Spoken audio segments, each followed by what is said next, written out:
Ծիծաղի ալիքների շամպայնի բաժակների զնգոցի ֆոնին մի կին նվաստացվեց տասնյակ մարդկանց առջ ամուսնալուծության փաստաթղթերը ստորագրելիս։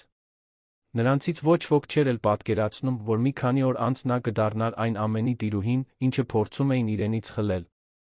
Այն, ինչ սկսվեց որպես արամարանքի դրսևորում, վերածվեց վրեժխնդրության արդարության ամենահզոր շրջադարձի։ Եվ երբ բացահայտվեց նրա անցյալի մասին ճշմարտությունը, ամբողջ աշխարհը տեսավ, թե ով էր իրականում այն մակաբույծը, որին իրենք այդքան ատում էին։ Քավության ուժի այս պատմությունը լսելուց առաջ բաժանորդագրվեք ալիքին, ակտիվացրեք զանգակը, պատրաստվեք, քանի որ այն, ինչ հաջորդելու է, կստիպի ձեզ պահել շունչը։ Հասմիկ Բագրատյանը փորձում էր կենտրոնանալ ստուգվող թեստերի վրա, սակայն դատարկ ստամոքսն ու փոքրիկ ճաշասենյակի սեղանին սփռված հաշիվները պայքարում էին նրա ուշադրության համար։ 3 ամսվա ուշացած վարձ, համալսարանական վարկի վերջին մարումը, ամենահրատապը, մոր բուժման հաջորդ կուրսը։ 28 տարեկան ԵՓ-ի բանասիրական ֆակուլտետի բակալավրի դիպլոմ, հայ գրականության մասնագիտացում, այնուամենայնիվ, դեռ լումա էր հաշվում։ Հասմիկ, դու դեռ սուրճ չես խմել։ Մարինեի տկար ձայնը լսվեց արաբկիրի փոքրիկ բնակարանի միջանցքից։ Հիմա կգամ, մամ։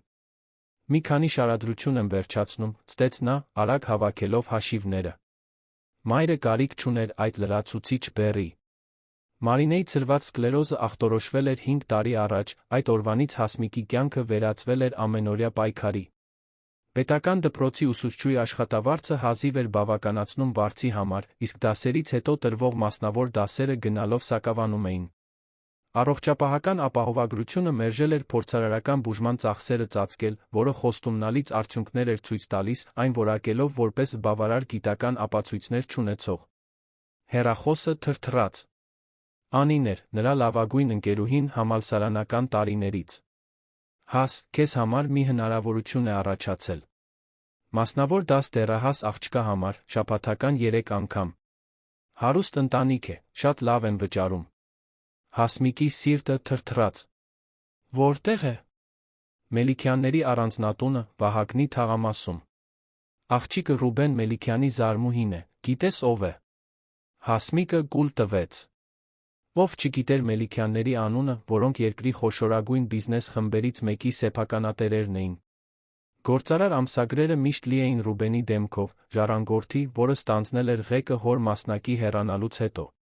35 տարեկան, Հարվարդի ՄԲ, բարերար համոզված ամուրի։ Կարծում ես, շանս ունեմ, հարցրեց նա անվստահ։ Գրեթե վստահ է։ Քրիստինեն աշխատում է նրանց ընկերություններից մեկի կադրերի բաժնում, ասաց, որ շտապ կարիք ունեն։ Աղջիկը դժվարություններ ունի գրականությունից, շարադրությունից։ 2 օր անց Հասմիկը նյարդայնացած ուղում էր իր միակ պաշտոնական կիսաշրջազգեստը, մինչ անցնում էր կալվածքի հսկայական դարպասներով։ Մելիքյանների առանձնատունը տպավորիչ էր, ժամանակակից ճարտարապետությամբ, որը համադրում էր ապակին բաց բետոնը։ Անթերի խնամված այգիները շրջապատում էին եռահարկ շինությունը։ Մոտ 40 տարեկան մի կին, կոկիկ սանրվածքով անթերի կեցվածքով, դիմավորեց նրան նախասրահում։ Օրիորդ Բագրատյան։ Ես Վիկտորիա Ավետիսյանն եմ, պարոն Մելիքյանի օգնականը։ Խնդրում եմ, հետեք ինձ։ Օրիորդ Սոֆյան աշխատասենյակում է։ Սոֆիա Մելիքյանը, 16 տարեկան, զարմանալիորեն պարզ էր մեկի համար, ով մեծացել էր նման շքեղության մեջ։ Խելացի, բայց ցրված, նա անկեղծ հետաքրքրություն ցուցաբերեց, երբ Հասմիկն առաջարկեց վերլուծել Ռաֆու Խենթը ժամանակակից տեսանկյունից։ 2 ժամ անց, դասն ավարտելիս, Հասմիկը զարմացավ, սենյակի դռան մոտ տեսնելով Ռուբեն Մելիքյանին։ Դուք, Երի, Սոֆիայի հորեղբայրն եք, ասաց Հասմիկը, ձեռքը մեկնելով։ Իսկ դուք, Երի, այն ուսուցչուհին եք, որին վերջապես հաջողվեց իմ զարմուհուն հետաքրքրել Ռաֆիով։ Տպավորիչ է։ Նրա ժպիտը զուսպ էր, բայց աչքերը գնահատում էին Հասմիկին անհանգստացնող լրջությամբ։ Առանձնատնից դուրս գալով առաջին դասի համար տրված առատաձեռն վճարով, Հասմիկը չէր էլ պատկերացնում, որ օրերի ընթացքում իր կյանքը լիովին կփոխվի։ 3-րդ դասի ժամանակ, երբ Սոֆիան հեռացավ, դռան մոտ հայտնվեց Վիկտորիան։ Պարոն Մելիքյանը կցանկանար զրուցել ձեզ հետ իր աշխատասենյակում։ Աշխատասենյակը զբաղեցնում էր 2-րդ հարկի ամբողջ արմատյան Թ. Հատակից առաստաղ գրապահարաններ, մուգ փայտից կահույք քաղաքի համայնապատկերային տեսարան։ Ռուբենը կանգնած էր, նայելով պատուհանից դուրս։ Օրիորդ Բագրատյան, ներողություն եմ խնդրում ձեր ժամանակը խլելու համար, բայց ես ձեզ առաջարկ ունեմ։ Հասմիկը գլխով արեց, անհանգստացած։ Ես տեղյակ եմ ձեր ֆինանսական իրավիճակից։ Նրա զարմացած հայացքի ներքո նա շարունակեց. Մի վախեցեք։ Մենք նախնական ստուգում ենք կատարել ստանդարտ ընթացակարգ բոլորի համար, ովքեր աշխատում են մեզ հետ, հատկապես անչափահասների։ Հասկանում եմ։ Հասմիկը զգաց, թե ինչպես այրվեց դեմքը։ Ձեր մորը անհրաժեշտ է փորձարարական բուժում ցրված սկլերոզի համար, որն արժե տարեկան մոտ $100,000։ Դուք ունեք պարտքեր, որոնք կազմում են գրեթե $30,000, ներառյալ ուսանողական վարկը վարձի ուշացումները։ Այն վերլուծական սառնությունը, որով նա ներկայացնում էր իր թշվառությունը, ստիպեց նրան փոքր ու խոցելի զգալ։ Պարոն Մելիքյան, չեմ հասկանում, թե ինչպես իմ անձնական կյանքը։ Ինձ կին է պետք, ընդհատեց նա։ Ժամանակավոր։ Հասմիկը մի քանի անգամ թարթեց, փորձելով հասկանալ լսածը։ Ինչ ասացիք։ Շինծու ամուսնություն որոշակի ժամկետով։ Զուտ պայմանագրային։ Սա ինչ-որ կատակ է։ Հասմիկը վեր կացավ, վրդովված։ Ընդհակառակը, օրիորդ Բագրատյան։ Սա գործնական համաձայնություն է։ Նա սեղանի վրայով սահեցրեց մի թղթապանակ։ $200,000 սկզբի համար։ Գումարած ամսական $80,000 պայմանագրի ընթացքում։ Ձեր մայրը կստանա լավագույն հնարավոր բուժումը, տանը կամ արտերկրում։ Ձեր պարտքերը անմիջապես կմարվեն։ Հասմիկը նորից նստեց, շշմած։ Ինչու՞։ Ժառանգության հարցեր։ Պապս կտակում նշել է, որ միայն ամուսնացած Մելիքյանը կարող է 35 տարեկանում ստանձնել խմբի ամբողջական վերահսկողությունը։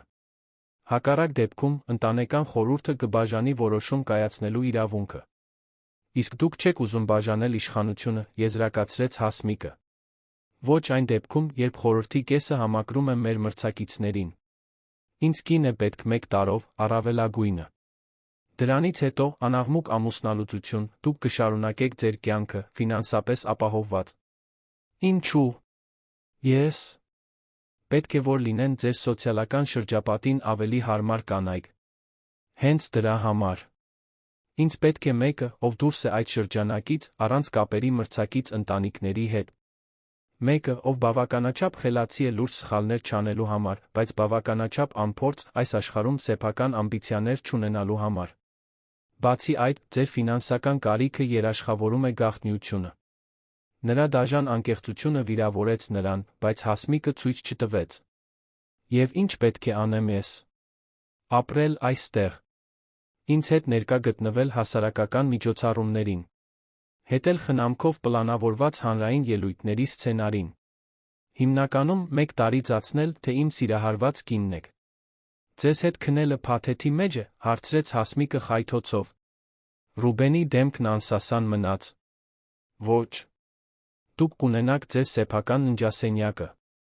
Ֆիզիկական մտերմության որե ակնկալիք չկա։ Հասմիկը վերցրեց թղթապանակը, սկսեց թերթել պայմանագիրը, որը մանրամասնված էր տասնյակ էջերում։ 48 ժամ ունեմ որոշելու համար։ Այո։ Եվ օրիորդ Բագրատյան, նա ուղիղ նայեց նրան։ Գիտեմ, որ անհեթեթ է թվում, բայց սա մի լուծում է, որը ձեռնտու է երկուսիս էլ։ Դուք փրկում եք ձեր մորը, ես պաշտպանում եմ իմ ընտանիքի ժառանգությունը։ Այդ գիշեր Հասմիկը չկարողացավ քնել։ Ռուբենի առաջարկը մուրճի պես խփում էր մտքին, մինչ նա նայում էր քնած մորը, ում դեմքը նշանավորված էր տառապանքով։ Նույն շաբաթ բանկը մերժել էր 1 վարկ։ Փորձարարական բուժումը վերջին հույսն էր։ Համաձայնել եմ դաս տալ մի ընտանիքի արտերկրում, 2 օր անց ստեց Անիին։ 1 տարվա պայմանագիր, հիանալի վարձատրություն։ Մորս էլ հետս եմ տանելու։ Նորից նստած Ռուբենի աշխատասենյակում, Հասմիկը ստորագրված պայմանագիրը մղեց դեպի նա։ Ես միայն մի բան եմ պահանջում այն ամենից բացի, ինչ այստեղ գրված է, ասաց նա հաստատակամ ձայնով։ Եվ ինչ է դա։ Երբ այս ամենն ավարտվի, ես ուզում եմ ձեզանից երաշխավորագիր։ Ոչ թե դպրոցների կամ համալսարանների, այլ հրատարակչությունների համար։ Ուզում եմ հրատարակել իմ գիրքը։ Թեթ ժպիտ հայտնվեց նրա շուրթերին։ Ամբիցիոզ եք, չնայած ամեն ինչի։ Պրագմատիկ։ Եթե պատրաստվում եմ վաճառել իմ կյանքի 1 տարին, թող որ դա լինի արդար գնով։ Ռուբենը մեկնեց ձեռքը։ Ուրեմն պայմանավորվեցինք։ Հարսանիքի նախապատրաստությունները սկսվում են վաղվանից։ Փոքր բան կլինի, միայն ձակերպելու համար։ Սեղմելով նրա ձեռքը, Հասմիկը չէր էլ պատկերացնում, որ խորանի մոտ ամեն ինչ կփոխվի ականջին շնջացած մի պարզ արտահայտությունից։ Ոչինչ չի չեղարկվի։ Այս ամուսնությունը իրական է։ Հաջորդ 10 օրերն անցան փոթորկի պես։ Հասմիկը հազիվ ժամանակ ունեցավ հասկանալու, թե ինչ է կատարվում, մինչ նրան քարշ էին տալիս զգեստի փորձարկումից դեպի էթիկայի դաս, մաշկաբանի այցելությունից դեպի զարդերի ընտրության սեանս։ Մատանին պետք է ավանդական տեսք ունենա, բայց ժամանակակից շեշտադրումով բացատրում էր Վիկտորիան, ցույց տալով ադամանդե մատանիներով սկուտեղ, որոնք ավելի թանկ արժեին, քան Հասմիկի երբե ունեցած ողջ ունեցվածքը։ Պարոն Մելիքյանն առաջարկել է սա։ Օգնականը մատնացույց արեց պլատինե մատանին, անթերի կտրվածքով մենավոր ադամանդով։ Պարզ, էլեգանտ, զուսպ։ Ինչ-որ կերպ դա նրան զարմացրեց։ Ավելի ճոխ բան էր սպասում։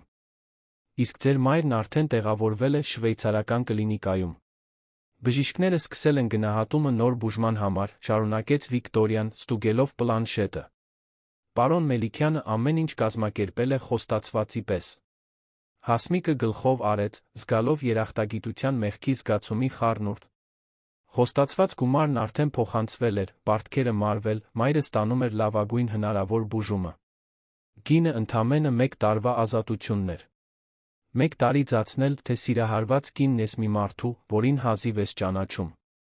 Հասմիկ, լսում ես ինձ։ Վիկտորիան ընդհատեց նրա մտքերը։ Վաղը մենք ընդամենը 4 ժամ կունենանք վերջնական նախապատրաստությունների համար։ Հարսանիքը կլինի ժամը 17:00-ին առանձնատան այգում։ Ընդամենը 30 ընտրված հյուր։ Անգիր արա անուններն ու հիմնական տեղեկությունները յուրաքանչյուրի մասին։ Նա տվեց մի թղթապանակ։ Եվ հիշիր պարոն Մելիքյանի հետ քո պատմության մասին մեր պայմանավորվածությունը։ Հորինված պատմությունը։ Հասմիկը ծանոթացել էր Ռուբենի հետ, երբ դաս էր տալիս նրա զարմուհուն։ Զուսպ սիրավեպ էր ծաղկել, մամուլի աչքից հեռու։ Մտերմիկ հարսանիքը արտացոլում էր զույգի անձնական կյանքը գաղտնի պահելու ցանկությունը։ Հարսանիքի նախօրեին Հասմիկը զարմացավ առանձնատան իր ժամանակավոր սենյակում Ռուբենի այցից։ Ամեն ինչ կարգին է, հարցրեց նա, ինչպես միշտ պաշտոնական։ Այո։ Ձեր օգնականը սարսափելի արդյունավետ է։ Վիկտորիան իմ աջ ձեռքն է արդեն 10 տարի։ Ես նրան լիովին վստահում եմ։ Հասմիկը տատանվեց հարցնելուց առաջ։ Ով գիտի մեր համաձայնության մասին ճշմարտությունը։ Միայն Վիկտորիան իմ անձնական փաստաբանը, որը կազմել է պայմանագիրը։ Նույնիսկ հայրս չգիտի։ Բոլորի համար մենք զույգ ենք, որը որոշել է պաշտոնականացնել հարաբերությունները։ Ներառյալ դատավորին, որը վաղը մեզ կամուսնացնի։ Ռուբենն առաջին անգամ հայացքը փախցրեց։ Այո։ Ինչը մեզ բերում է իմ այցի պատճառին։ Մենք պետք է համոզիչ տեսք ունենանք։ Կարծում էի, լավ դերասանուհի եմ, կատակեց Հասմիկը, փորձելով թեթացնել լարվածությունը։ Այո, բայց մեզ մի փոքր ավելի շատ նախապատրաստություն է պետք։ Նա մոտեցավ, նստելով նրա կողքին սենյակի փոքրիկ բազկաթոռին։ Եթե թույլ կտաք։ Նախքան նա կկարողանար պատասխանել, նա բռնեց նրա ձեռքերը։ Հպումը ամուր էր, բայց ոչ տհաճ։ Մենք պետք է որոշակի մտերմություն ցույց տանք։ Ոչ մի չափազանցված բան, պարզապես բավականաչափ համոզելու համար։ Հասմիկը զգաց, թե ինչպես այրվեց դեմքը։ Հատուկ առաջարկ ունեք, պարոն Մելիքյան։ Սկզբի համար դուք պետք է ինձ Ռուբեն կոչեք։ Եվ գուցե կարող ենք սա փորձել։ Մի սահուն շարժումով նա հակվեց իր շուրթերով դիպավ նրա շուրթերին։ Կարճ, գրեթե կլինիկական համբույր։ Այդքան սարսափելի։ Հարցրեց նա, նկատելով Հասմիկի շշմած արտահայտությունը։ Պարզապես անսպասելի։ Նա վերականգնեց ինքնատիրապետումը։ Կարծում եմ կարող եմ ծածնել, թե դա ինձ դուր է գալիս, եթե անհրաժեշտ լինի։ Անցողիկ ժպիտ անցավ նրա դեմքով։ Ձեր անկեղծությունը թարմացնող է։ Մարդկանց մեծամասնությունը, որոնց ես ճանաչում եմ, ասում է միայն այն, ինչ կարծում է, թե ես ուզում եմ լսել։ Ես այստեղ չեմ ձեր էգոն փքելու համար, Ռուբեն։ Ես այստեղ եմ պայմանագրի համար։ Արդար է։ Նա վեր կացավ։ Հանգստացեք։ Վաղը երկար օր է լինելու։ Հարսանիքի օրը եկավ պարզ երկնքով մեղմ զեփյուրով, կատարյալ եղանակ բացօթյա արարողության համար։ Առանձնատան այգին վերափոխվել էր։ Սպիտակ ծաղիկների միջանցքը տանում էր դեպի մետաքսե ժապավեններով ավելի շատ ծաղիկներով զարդարված տաղավար։ Կիսաշրջանած դասավորված աթոռները տեղավորում էին սակավաթիվ հյուրերին, Մելիքյան գրուպի ղեկավարներ, որոշ հարազատներ, Ռուբենի 2-3 մտերիմ ընկերներ։ Գլխավոր ննջասենյակում, որն այժմ վերածվել էր հարսի սենյակի, Հասմիկը դիտում էր իր արտացոլանքը, մինչ դիմահարդարը վերջին շտրիխներն էր անում։ Զգեստը, հայտնի դիզայների բացառիկ մոդել, մարգարտյա սպիտակ էր, ուղիղ էլեգանտ կտրվածքով։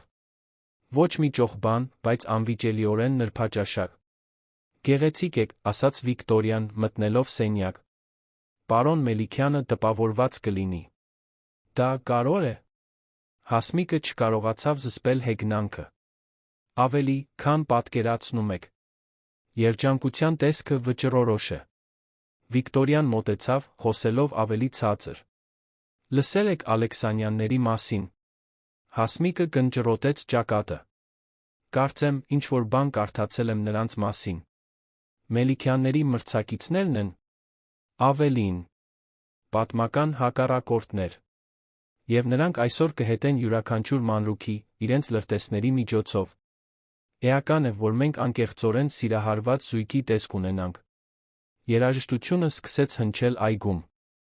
Ժամանակն էր։ Քայլելով ծաղիկների միջանցքով, Հասմիկը զգում էր սրտի արագ բաբախյունը։ Ոչ թե պահի ռոմանտիկությունից, այլ իրավիճակի անհեթեթությունից։ Նա պատրաստվում էր կեղծ ամուսնանալ մի մարդու հետ, որին հազիվ էր ճանաչում, այն մարդկանց առաջ, ովքեր հավատում էին հորինված հեքիաթի։ Ռուբենը սպասում էր նրան տաղավարում, անթերի իր մուգ մոխրագույն կոստյումով։ Նրա հայացքը, սովորաբար հաշվարկող, այլ տեսք ուներ։ Այնտեղ մի բան կար, որը նա չէր կարողանում վերծանել։ Նրա կողքին մի քաղաքացիական կացության ակտերի գրանցման պաշտոնյա հանգիստ ժպտում էր։ Ոչ թե կեղծիքի համար վարձված արարողակատար, այլ իսկական պաշտոնյա, օրինական ամուսնություն գրանցելու իրավունքով։ Արարողությունն անցավ մշուշոտ երազի պես։ Հասմիկը մեխանիկորեն կրկնում էր ուղտերը, մինչ միտքը գոռում էր այդ իրավիճակի անհեթեթության մասին։ Երբ հասավ մատանիներ փոխանակելու պահը, Ռուբենի ձեռքերը զարմանալիորեն ամուր էին, մինչդեռ նրանը թեթակի դողում էր։ Կարող եք համբուրել հարսին, հայտարարեց պաշտոնյան։ Ռուբենը հակվեց, այն վայրկյանի կոտորակի ընթացքում, երբ նրա շուրթերը պետք է դիպչեին նրանին, շնջաց. Ոչինչ չի չեղարկվի։ Այս ամուսնությունը իրական է։ Հաջորդած համբույրը համոզիչ էր, բայց Հասմիկը հազիվ այն զգաց։ Նրա խոսքերը ահազանգի պես արձագանքում էին գլխում։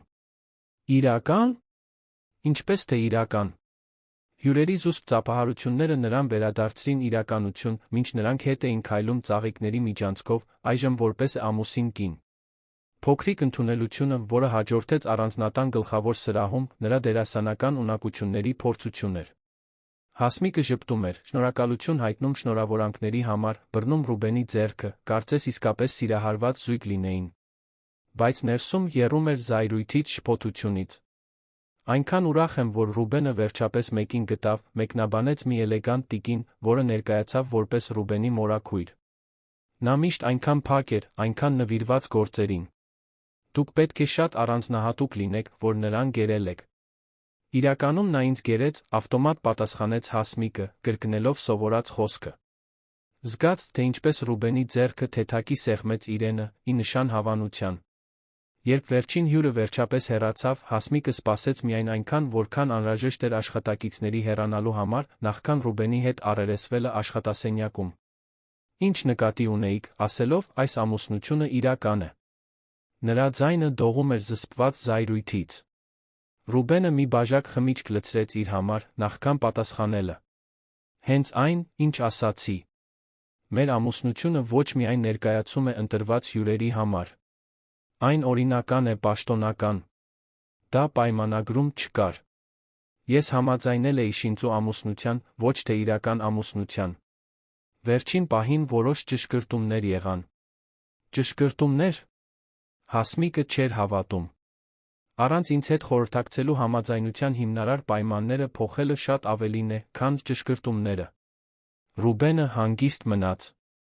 Եթե դուք ուշադիր կարդայիք պայմանագրի վերջնական տարբերակը, որը ստորագրեցիք, դուք գիտեիք, որ ես ժամանակ չէի ունենա էթիկայի դասերի, հագուստի փորձարկումների այն ամենի միջ, ինչ ձեր օգնականը ծրագրել էր։ Հանգամանքները փոխվեցին։ Ես ստիպված էի հարմարեցնել պլանը։ Ինչ հանգամանքներ։ Ռուբենն առաջին անգամ տատանվեց։ Ալեքսանյանները։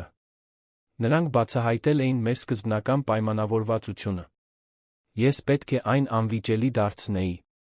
Դուք ինձ խաբեցիք։ Ես կնախընտրեի ասել, որ պաշտպանեցի մեր ընդհանուր շահերը։ Եթե Ալեքսանյանները ապացուցեին, որ մեր ամուսնությունը կեղծիք է, ամեն ինչ կորած կլիներ։ Ձեր փոխհատուցումը, ձեր մոր բուժումը, իմ վերահսկողությունը խմբի նկատմամբ։ Հասմիկը իրեն անկյուն քշված զգաց։ Իսկ հիմա։ Որքան ժամանակ պետք է պահպանեք այս պաշտոնական կեղծիքը։ 3 տարի։ Ինչ։ Պայմանավորվածությունը 1 տարվա համար էր։ Ինչպես ասացի, հանգամանքները փոխվեցին։ Վիկտորիան վաղը ձեզ ցույց կտա թարմացված պայմանագիրը։ Բոլոր օգուտները համամասնորեն ավելացվել են, իհարկե։ Հասմիկը զգաց հիասթափության արցունքներ աչքերում, բայց զսպեց դրանք։ Ես ընտրություն չունեմ, այնպես չէ։ Մենք միշտ ունենք ընտրություն, Հասմիկ։ Պարզապես որոշները մյուսներից լավն են։ Ռուբենը վերջացրեց իր խմիչքը։ Ձեր սենյակը տեղափոխվել է գլխավոր լյուքս, որը կից է իմին։ Առանձին, բայց միացված ընդհանուր նախասրահով։ Տեսքը պահպանելու համար։ Հասմիկը դուրս եկավ աշխատասենյակից, առանց պատասխանելու։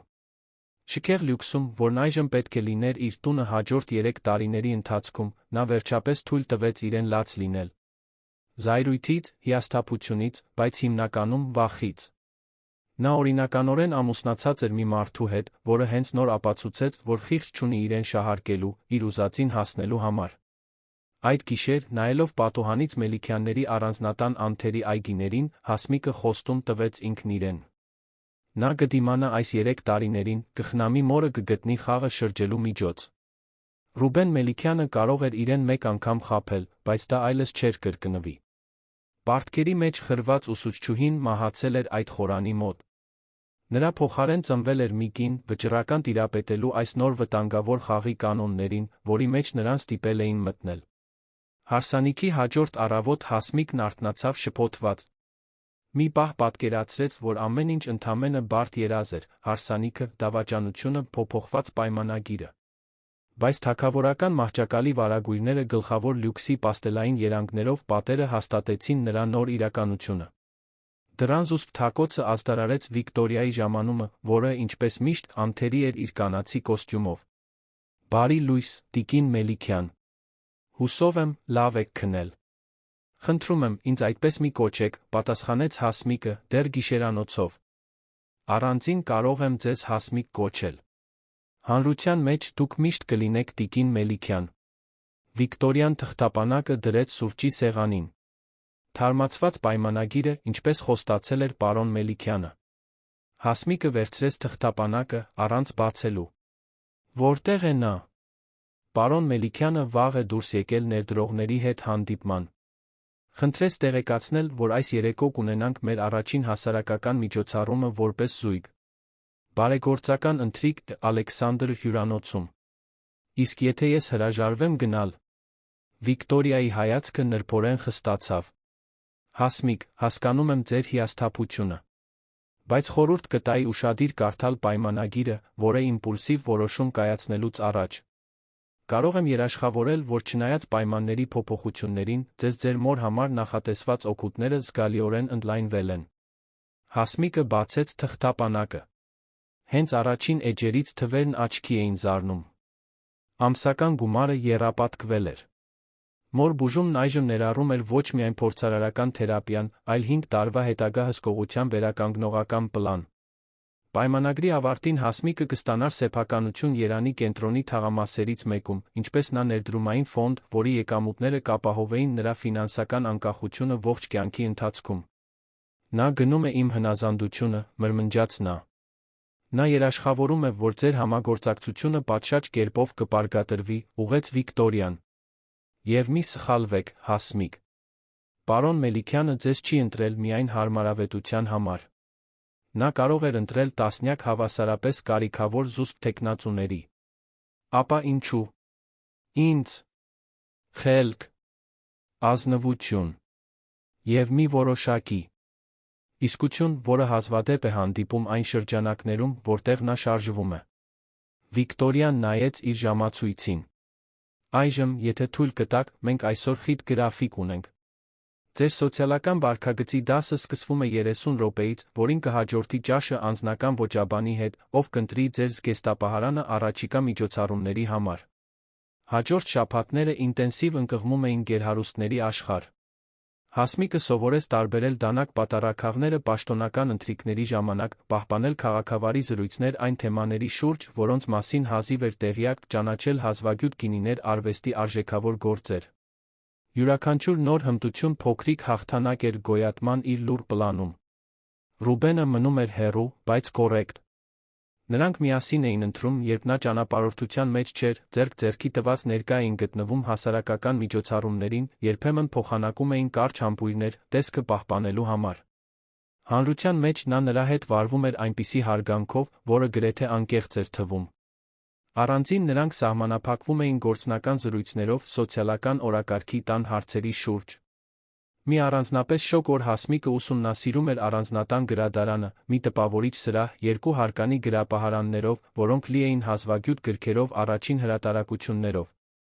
Նա գտավ Ռաֆֆո ամբողջական հավաքածուն 19-րդ դարի բնօրինակ հրատարակություններով, որոնք խնամքով պահպանվել էին։ Մորսներ, հետից լսվեց Ռուբենի ձայնը, ստիպելով նրան սթափվել։ Նա համալսարանի գրականության դասախոս էր։ Հայ ռեալիզմի մասնագետ։ Հասմիկը շրջվեց, զարմացած ոչ միայն տեղեկությունից, այլ Ռուբենի գրեթե կարոտախտով լի տոնից։ Չգիտեի։ Շատ բաներ կան, որ դուք իմ մասին չգիտեք։ Նա մոտեցավ, դիտելով գրքերը։ Ինչպես որ շատ բաներ կան, որ ես ձեր մասին չգիտեմ, բացի նրանից, ինչ գրված է ձեր անձնական գործում։ Մի գործ, որը դուք կազմել եք առանց իմ իմացության։ Ստանդարտ ընթացակարգ ցանկացած մարդու համար, ով մտնում է Մելիքյանների մտերիմ շրջանակ։ Եվ ինչ էր ասում այդ գործը, հարցրեց Հասմիկը, անկեղծորեն հետաքրքրված։ Որ դուք մեծացել եք Հայաստանի մարզերից մեկում։ Հայրը մահացել է, երբ 12 տարեկան էիք։ ԵՊՀ-ում սովորել եք անվճար։ Սկսնակ գրող եք, ձեր նոութբուքում պահված վեպի անավարտ ձեռագրով։ Աճող պարտքեր, մոր բուժման պատճառով։ Վերջին 3 տարիներին լուրջ հարաբերություններ չեք ունեցել։ Հասմիկը սարսուռ զգաց։ Անհանգստացնող է, թե որքան շատ բան գիտեք իմ կյանքի մասին։ Անհրաժեշտ է։ Ալեքսանյանները չէին տատանվի որևէ տեղեկություն օգտագործել մեր դեմ։ Ովքեր են նրանք կոնկրետ։ Ինչ են ուզում։ Ռուբենը մի գիրք վերցրեց դարակից, անփութորեն թերթելով այն։ Ալեքսանյանները մեր գլխավոր մրցակիցներն են ենթակառուցվածքների էներգետիկայի ոլորտում։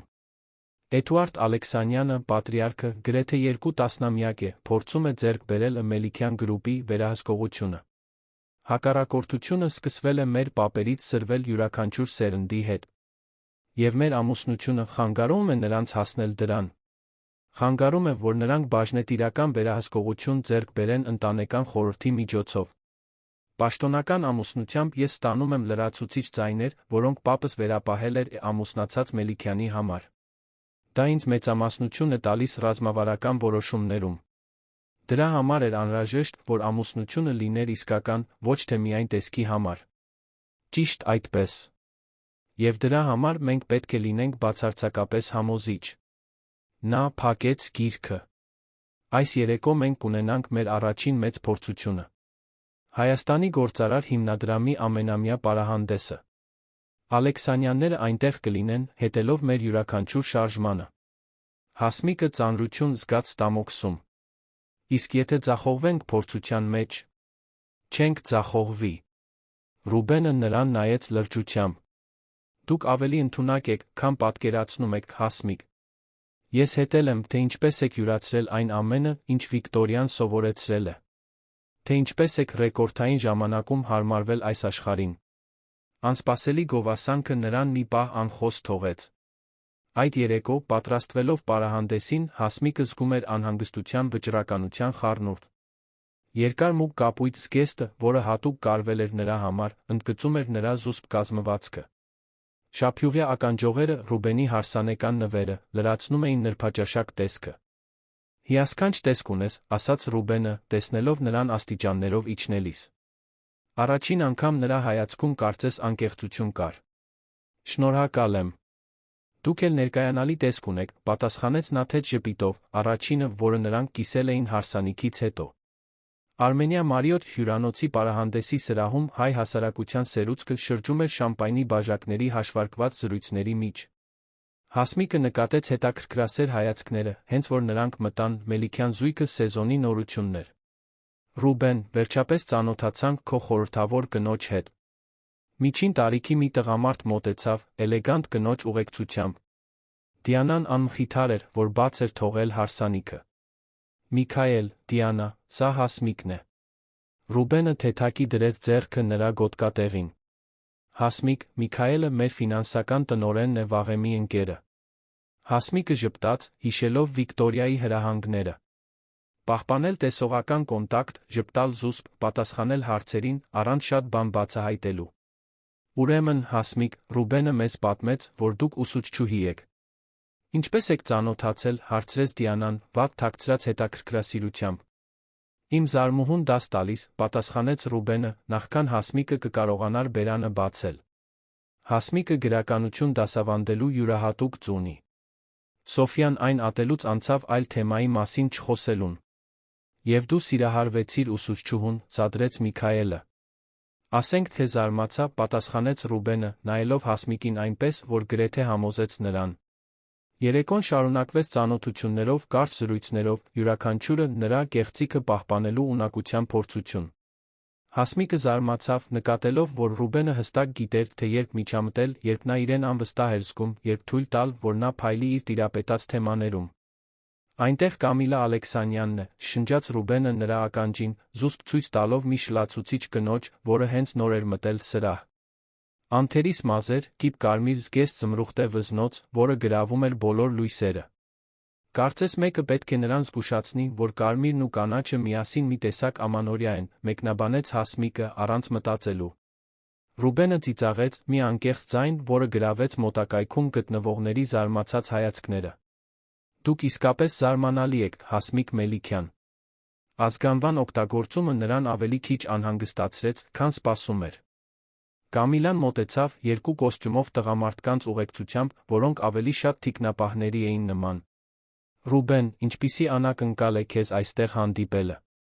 Սովորաբար դու խուսափում ես այս միջոցառումներից։ Կամիլա, միշտ հաճելի է։ Թույլ տուր ներկայացնել կնոջս, Հասմիկին։ Կամիլայի հայացքը նրան գնահատեց գլխից մինչ ոտք։ Այո, ուսուցչուհին։ Կայծակնային արագությամբ ամուսնությունը, որին ոչ ոք չէր սպասում։ Շնորհավորում եմ։ Շնորհակալ եմ, պատասխանեց Հասմիկը, պահպանելով ժպիտը, մինչ զգում էր Ռուբենից բխող լարվածությունը։ Հուսով եմ, լավ եք հարմարվում Մելիքյանների կյանքին։ Պետք է որ մեծ փոփոխություն լինի, դասասենյակից դուրս գալ դեպի այս ամենը։ Կամիլան անորոշ ժեստ արեց, ցույց տալով շքեղ սրահը։ Յուրաքանչյուր փոփոխություն մարտահրավերներ է բերում, հանգիստ պատասխանեց Հասմիկը։ Բարեբախտաբար, ես համբերատար ամուսին ունեմ։ Համբերատար, Դա այն ածականը չէ, որը ես կօգտագործեի Ռուբենին նկարագրելու համար։ Կամիլան չարամտորեն ժպտաց։ Բայց գուցե ամուսնությունը նրան փոխել է։ Ոչ այնքան, որքան քեզ որպես մրցակից ունենալը փոխեց իմ բիզնեսը, Կամիլա։ Ռուբենի տոնը թեթ էր, բայց նրա խոսքերը կրում էին մի ծանրություն, որը Հասմիկը անմիջապես նկատեց։ Բիզնեսը, սիրելիս։ Ի դեպ, լսեցի, որ բաժնետերերի ժողովը մոտենում է։ Հետաքրքիր կլինի։ Միշտ էլ այդպես է։ Երբ Կամիլան վերջապես հեռացավ, Հասմիկը զգաց, թե ինչպես Ռուբենը թեթակի հանգստացավ իր կողքին։ Նա վտանգավոր է, մեկնաբանեց նա։ Նկատեցի։ Եվ նա ձեզ բոլորովին էլ չի սիրում։ Զգացմունքը փոխադարձ է, հավատացեք։ Միջոցառման ավարտին, մինչ սպասում էին մեքենային, Հասմիկը նկատեց մի լուսանկարչի, որը զուսպ կանգնած էր սյան հետում։ Ռուբենը նույնպես նկատեց։ Մամոլ, թե՞։ Կորպորատիվ լրտեսություն, ցածր ձայնով հարցրեց Հասմիկը։ Հավանաբար երկուսն էլ։ Ռուբենը շուրջը նայեց, գնահատելով իրավիճակը։ Մենք պետք է նրանց տանք այն, ինչի համար եկել են։ Նախքան Հասմիկը կկարողանար հարցնել, թե նա ինչ նկատի ունի, Ռուբենը նրան քաշեց դեպի իրեն համբուրեց։ Ոչ թե մեխանիկական համբույր, ինչպես նախորդները, այլ ինչ-որ ավելի խորը, ավելի համոզիչ բան։ Նրա շուրթերն ունեին թանկարժեք շամպայնի համ մի հրատապություն, որը ոչ միայն ներկայացում էր։ Երբ նրանք բաժանվեցին, Հասմիկն իսկապես շունչը կտրած էր։ Սա պետք է որ բավարար լինի վաղվա վերնագրերի համար, մրմնջաց Ռուբենը, բայց նրա աչքերը բացահայտում էին մի շփոթություն, որն արտացոլում էր իրենը։ Վերադառնալով առանձնատուն, մեքենայի մեջ անհարմար լռությամբ բաժանված, Հասմիկը մտածում էր համբույրի մասին։ Դա ընդամենս մեկ ռազմավարական քայլ էր, թե՞ ինչ որ ավելին։ Եվ ինչու՞։ Էր իր սիրտը համառորեն արագանում ամեն անգամ, երբ վերհիշում էր այդ պահը։ Մտնելով իր սենյակ, նա գտավ Վիկտորիային, որը սպասում էր նրան լուրջ արտահայտությամբ։ Ինչ է պատահել, հարցրեց Հասմիկը, տագնապած։ Մենք խնդիր ունենք։ Ինչ որ մեկը ձեր լուսանկարներն է արտահոսել մեկ այլ տղամարդու հետ։ Դրանք շրջանառվում են մասնավոր խմբերում, ակնարկելով, որ ձեր ամուսնությունը շտապ կազմակերպվել է, կոմպրոմետացնող իրավիճակը թաքցնելու համար։ Հասմիկը գունատվեց։ Ինչ լուսանկարներ։ Ոչ մի այլ տղամարդ գոյություն չունի։ Դրանք ֆոտոմոնտաժ են, իհարկե։ Բայց շատ լավ արված։ Վիկտորիան ցույց տվեց իր պլանշետը։ Պատկերները ցույց էին տալիս Հասմիկին մտերմիկ պահերին մի տղամարդու հետ, որին նա երբեք կյանքում չէր տեսել։ Յուրաքանչյուր ոք, ով նրան ճանաչում էր, կիմանար, որ դրանք կեղծ են, բայց արտաքին աշխարհի համար։ Ալեքսանյանները, եզրակացրեց Հասմիկը։ Գրեթե վստահաբար։ Դա առաջին ուղիղ հարձակումն է։ Նրանք փորձում են ապակայունացնել ձեզ, կասկածներ ստեղծել ամուսնության օրինականության շուրջ։ Ինչ ենք անում։ Հակահարված ենք տալիս։ Վիկտորիան թեթակի ժպտաց։ Եվ դուք, Հասմիկ, կլինեք մեր գաղտնի զենքը։ Մեր գաղտնի զենքը։ Ես։ Հասմիկը անհավատությամբ նայեց Վիկտորիային։ Ես հենց այն մարդն եմ, ում նրանք հարձակվում են։ Հենց դրա համար։ Ոչ ոք ձեզանից հակահարված չի սպասի։ Վիկտորիան պլանշետը դրեց սեղանին։ Վաղը դուք Ռուբենը հարցազրույց ունեք, գործարար ամսագրի հետ։ Հարցազրույց։ Վիկտորիա, ես հազիվ գիտեմ, ինչպես պահեմ ինձ հասարակական միջոցառումներին, էլ ուր մնաց խոսեմ լրագրողների հետ։ Դա կլինի բացառիկ հարցազրույց։ Մելիքյան զույգն առաջին անգամ բացում է իրենց մտերմության դռները։ Ամեն ինչ վերահսկված, հարցերը նախապես հաստատված։ Վիկտորիան վստահ ժպտաց։ Հանրությունը կտեսնի սիրահարված զույգի, որը միասնական է չարակամ լուրերի դեմ։ Կեղծ լուսանկարները կկորցնեն իրենց ողջ արժանահավատությունը։ Հասմիկը խորը շունչ քաշեց։ Ռուբենը համաձայն է սրա հետ։ Դա նրա գաղափարն էր։ Ի դեպ, նա կցանկանար զրուցել ձեզ հետ։ Նա աշխատասենյակում է։ Ռուբենի աշխատասենյակը դարձել էր չեզոք տարածք առանձնատանը, մի վայր, որտեղ նրանք կարող էին քննարկել գործնական հարցեր, առանց այն անհարմարության, որը կախված էր նրանց վրա ավելի անձնական միջավայրերում։ Հասմիկը գտավ նրան մեջքով դեպի դուռը կանգնած, պատուհանից դիտելով Երանի գիշերային տեսարանը։ Նա դեռ պարահանդեսի հագուստով էր, բայց փողկապը թուլացված էր, իսկ բաճկոնը համված։ Լսել եմ լուսանկարների մասին, ասաց Հասմիկը, փակելով դուռը իր հետից։ Ռուբենը շրջվեց։ Նրա սովորաբար անսասան դեմքը լարվածության նշաններ էր ցույց տալիս։ Վիկտորիան ձեզ պատմել է հարցազրույցի մասին։ Այո։ Վստահ եք, որ դա լավ գաղափար է։ Ես այնքան էլ հմուտ ստախոս չեմ։ Ստել պետք չի լինի։ Պարզապես պետք է բաց թողնել ճշմարտության որոշ մասեր։ Նա ցույց տվեց իր դիմացի աթոռը։ Խնդրում եմ, նստեք։ Մենք պետք է համաձայնեցնենք մեր ռազմավարությունը։ Հասմիկը հնազանդվեց, նկատելով սեղանին դրված մի թղթապանակ։ Ալեքսանյանները կեղտոտ խաղ են սկսել ավելի շուտ, քան սպասում էի, շարունակեց Ռուբենը, բացելով թղթապանակը։ Լուսանկարները միայն սկիզբն են։ Նրանք լուրեր են տարածում, թե մեր ամուսնությունը շտապ կազմակերպվել է մոտալուտ սկանդալից խուսափելու համար։ Ինչ սկանդալ։ Ցանկացածը, որը կկպնի։ Նրանք մի քանի պատմություններ են փորձարկում։ Որ դուք հղի էիք, որ ես սիրավեպ ունեի ամուսնացած կնոջ հետ, որ պետք է շտապ ամուսնանայի ժառանգություն ստանալու համար։ Հասմիկը ճակատը կնճռոտեց։ Վերջինը մասամբ ճիշտ է։ Այո, բայց նրանք դա չգիտեն։ Նրանք պարզապես ենթադրություններ են անում։ Ռուբենը մի կողմ դրեց թղթապանակը։ Հասմիկ, ես ուզում եմ, որ մի բան հասկանաք։ Այս պատերազմը Ալեքսանյանների հետ շատ ավելին է, քան պարզապես բիզնես մրցակցությունը։ Ինչ նկատի ունեք։ Ռուբենը տատանվեց, կարծես հաշվարկելով, թե որքան պետք է բացահայտի։ Պապս Էդուարդ Ալեքսանյանը, խմբի ներկայիս նախագահի հայրը, գործընկերներ էին։ Նրանք միասին են կառուցել կայսրության սկիզբը 60-ականներին։ Եղել է դավաճանություն։ Պապս բացահայտել է, որ Էդուարդը միջոցներ է փոխանցել արտերկրի հաշիվներին։ Եվ մատնել է նրան։ Ոչ։ Պապս գործնական մարդ էր։ Նա առաջարկել է բարեկամական բաժանում։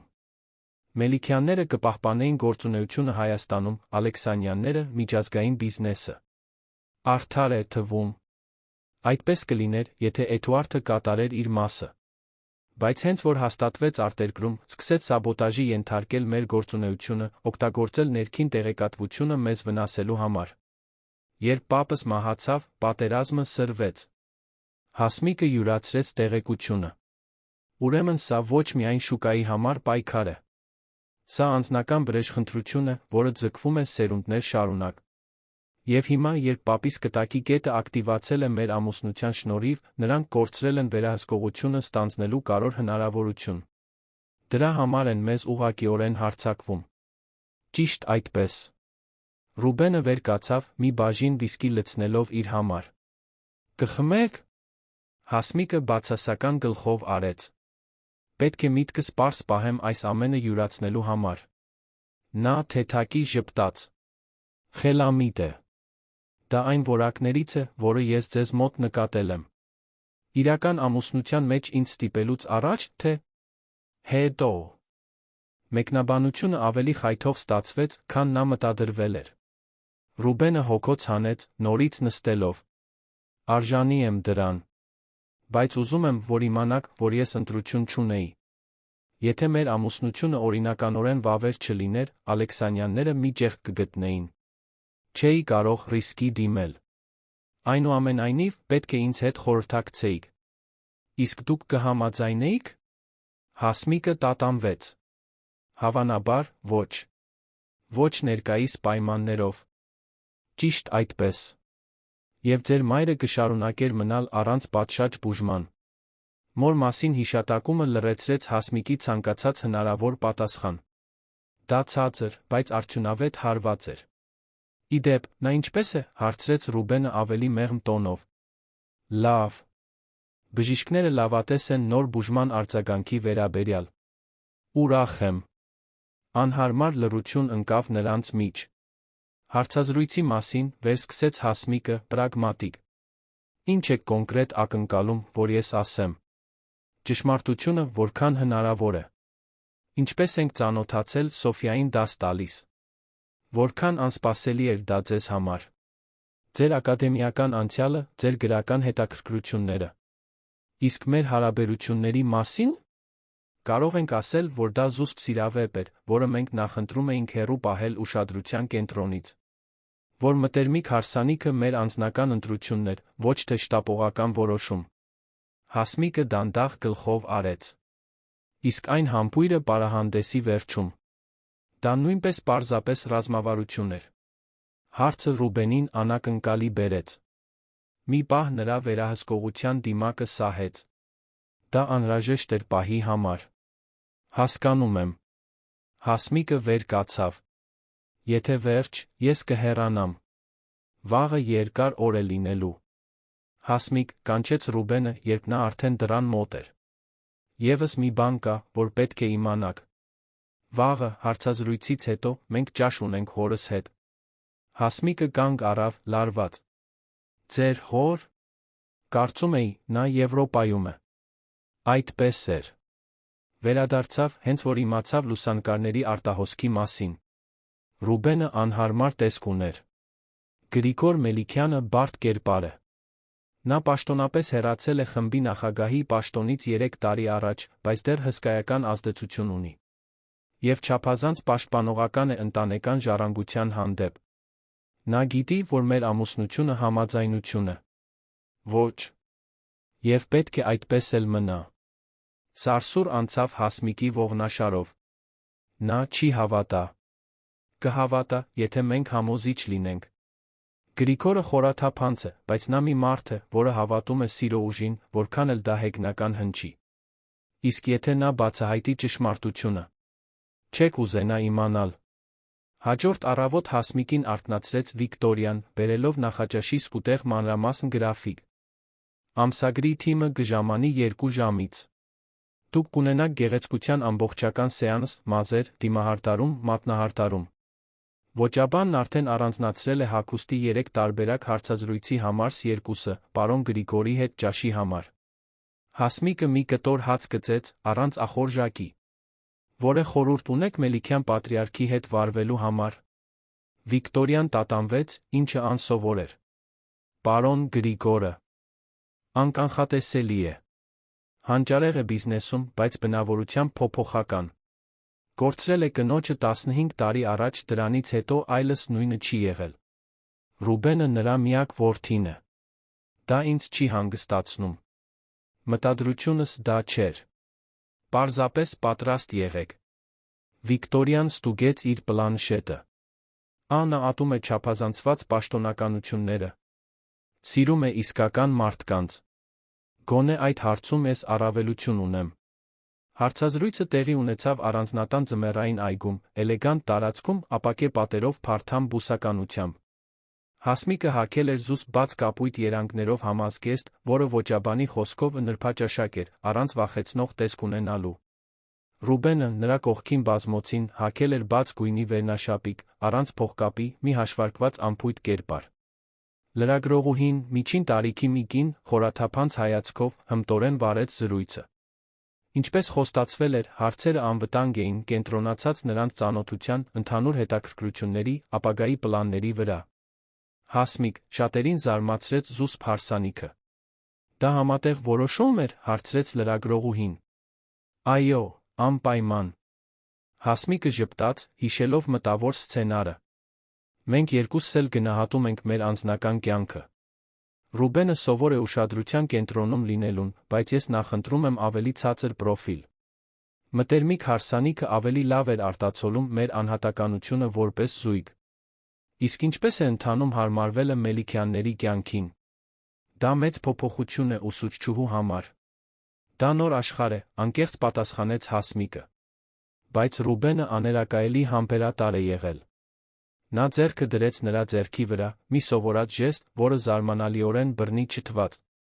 Համբերատարությունը սովորաբար ձեզ հետ չի ասոցացվում, Ռուբեն, կատակեց լրագրողուհին։ Հասմիկը իմ մեջ լավագույնն է արթնացնում։ Նրա տոնը թեթ էր, բայց նրա աչքերը, հանդիպելով Հասմիկի աչքերին, անսպասելի լրջություն էին փոխանցում։ Նա ինձ մարտահրավեր է նետում այնպես, ինչպես երբեք չեմ փորձել։ Դա սցենարում չկար, մտածեց Հասմիկը։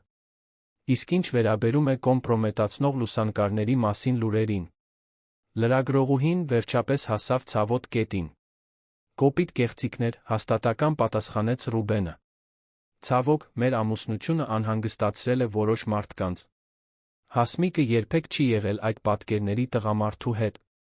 Տխուր է տեսնել, թե որքան դաժան կարող են լինել որոշ մարդիկ, ավելացրեց Հասմիկը, հանկարծակի պաշտպանողական զգալով այդ կեղծ ամուսնության հանդեպ։ Բայց մենք միասին ենք այս հարցում։ Ռուբենը ես կդիմակայենք այն ամենին, ինչ անհրաժեշտ կլինի։ Հարցազրույցը շարունակվեց 30 րոպե, որին հաջորդեց ֆոտոսեսիա այգում առանձնատան ընտրված ներքին տարածքներում։ Լուսանկարիչը նրանց ուղղորդում էր դիրքեր ընդունել, որոնք բնական էին թվում, բայց խնամքով կազմված էին մտերմություն հասկացվածություն փոխանցելու համար։ Կատարյալ է, ասաց նա, երբ Ռուբենը ինքնաբերաբար մի փունջ մազ հեռացրեց Հասմիկի դեմքից։ Կտոցը որսաց մի պահ, որը դրսից նայելիս թվում էր անկեղծ գորովանքի պահ։ Խմբագրական թիմի հեռանալուց հետո Հասմիկը հազիվ ժամանակ ունեցավ շունչ քաշելու, երբ Վիկտորիան հայտարարեց ճաշի համար Գրիգոր Մելիքյանի մոտալուտ ժամանման մասին։ Ինչպես անցավ, հարցրեց Ռուբենը, նրան գտնելով միջանցքում։ Կարծում եմ, լավ։ Հետեցի սցենարին, բայց… Բայց… Ձեր պատասխաններից որոշները սցենարում չկային։ Թեթ, գրեթե աննկատ կարմրություն գունավորեց Ռուբենի սովորաբար անսասան դեմքը։ Իմպրովիզացիա։ Պետք է բնական թվա։ Նախքան Հասմիկը կկարողանար պատասխանել, դրան բախման ձայնը արձագանքեց նախասրահում։ Որտեղ է իմ որդին այդ խորհրդավոր հարսը։ Հզոր ձայնը լցրեց միջավայրը։ Գրիգոր Մելիքյանը դասական հայ պատրիարքի մարմնավորումն էր։ Բարձրահասակ, տպավորիչ, ալեխառն մազերով, լավ խնամված բեղերով։ 65 տարեկանում նա պահպանում էր ուղիղ կեցվածքը թափանցող հայացքը, որը ստիպել էր շատ ղեկավարների դողալ բիզն հանդիպումներում։ Հայր… Ռուբենը առաջ անցավ, կարճ գրկելով նրան։ Լավ է, որ վերադարձել ես։ Անհրաժեշտ չէր լինի, եթե ինձ զգուշացնեիր, որ մտադիր ես ամուսնանալ, հակադարձեց Գրիգորը, բայց նրա տոնն ավելի շատ սադրիչ էր, քան հանդիմանական։ Նրա աչքերը, որդու աչքերի պես սուր, կանգ առան Հասմիկի վրա։ Ուրեմն դու ես այն կինը, որը վերջապես գերեց իմ որդուն։ Հասմիկը ձեռքը մեկնեց։ Հասմիկ Բագրատյան։ Կամ Մելիքյան, հիմա, ենթադրում եմ։ Գրիգորը անտեսեց մեկնած ձեռքը գրկեց նրան։ Ընտանիքի մեջ պաշտոնականություններ չկան։ Հեռանալով, նա բացահայտ զննեց նրան։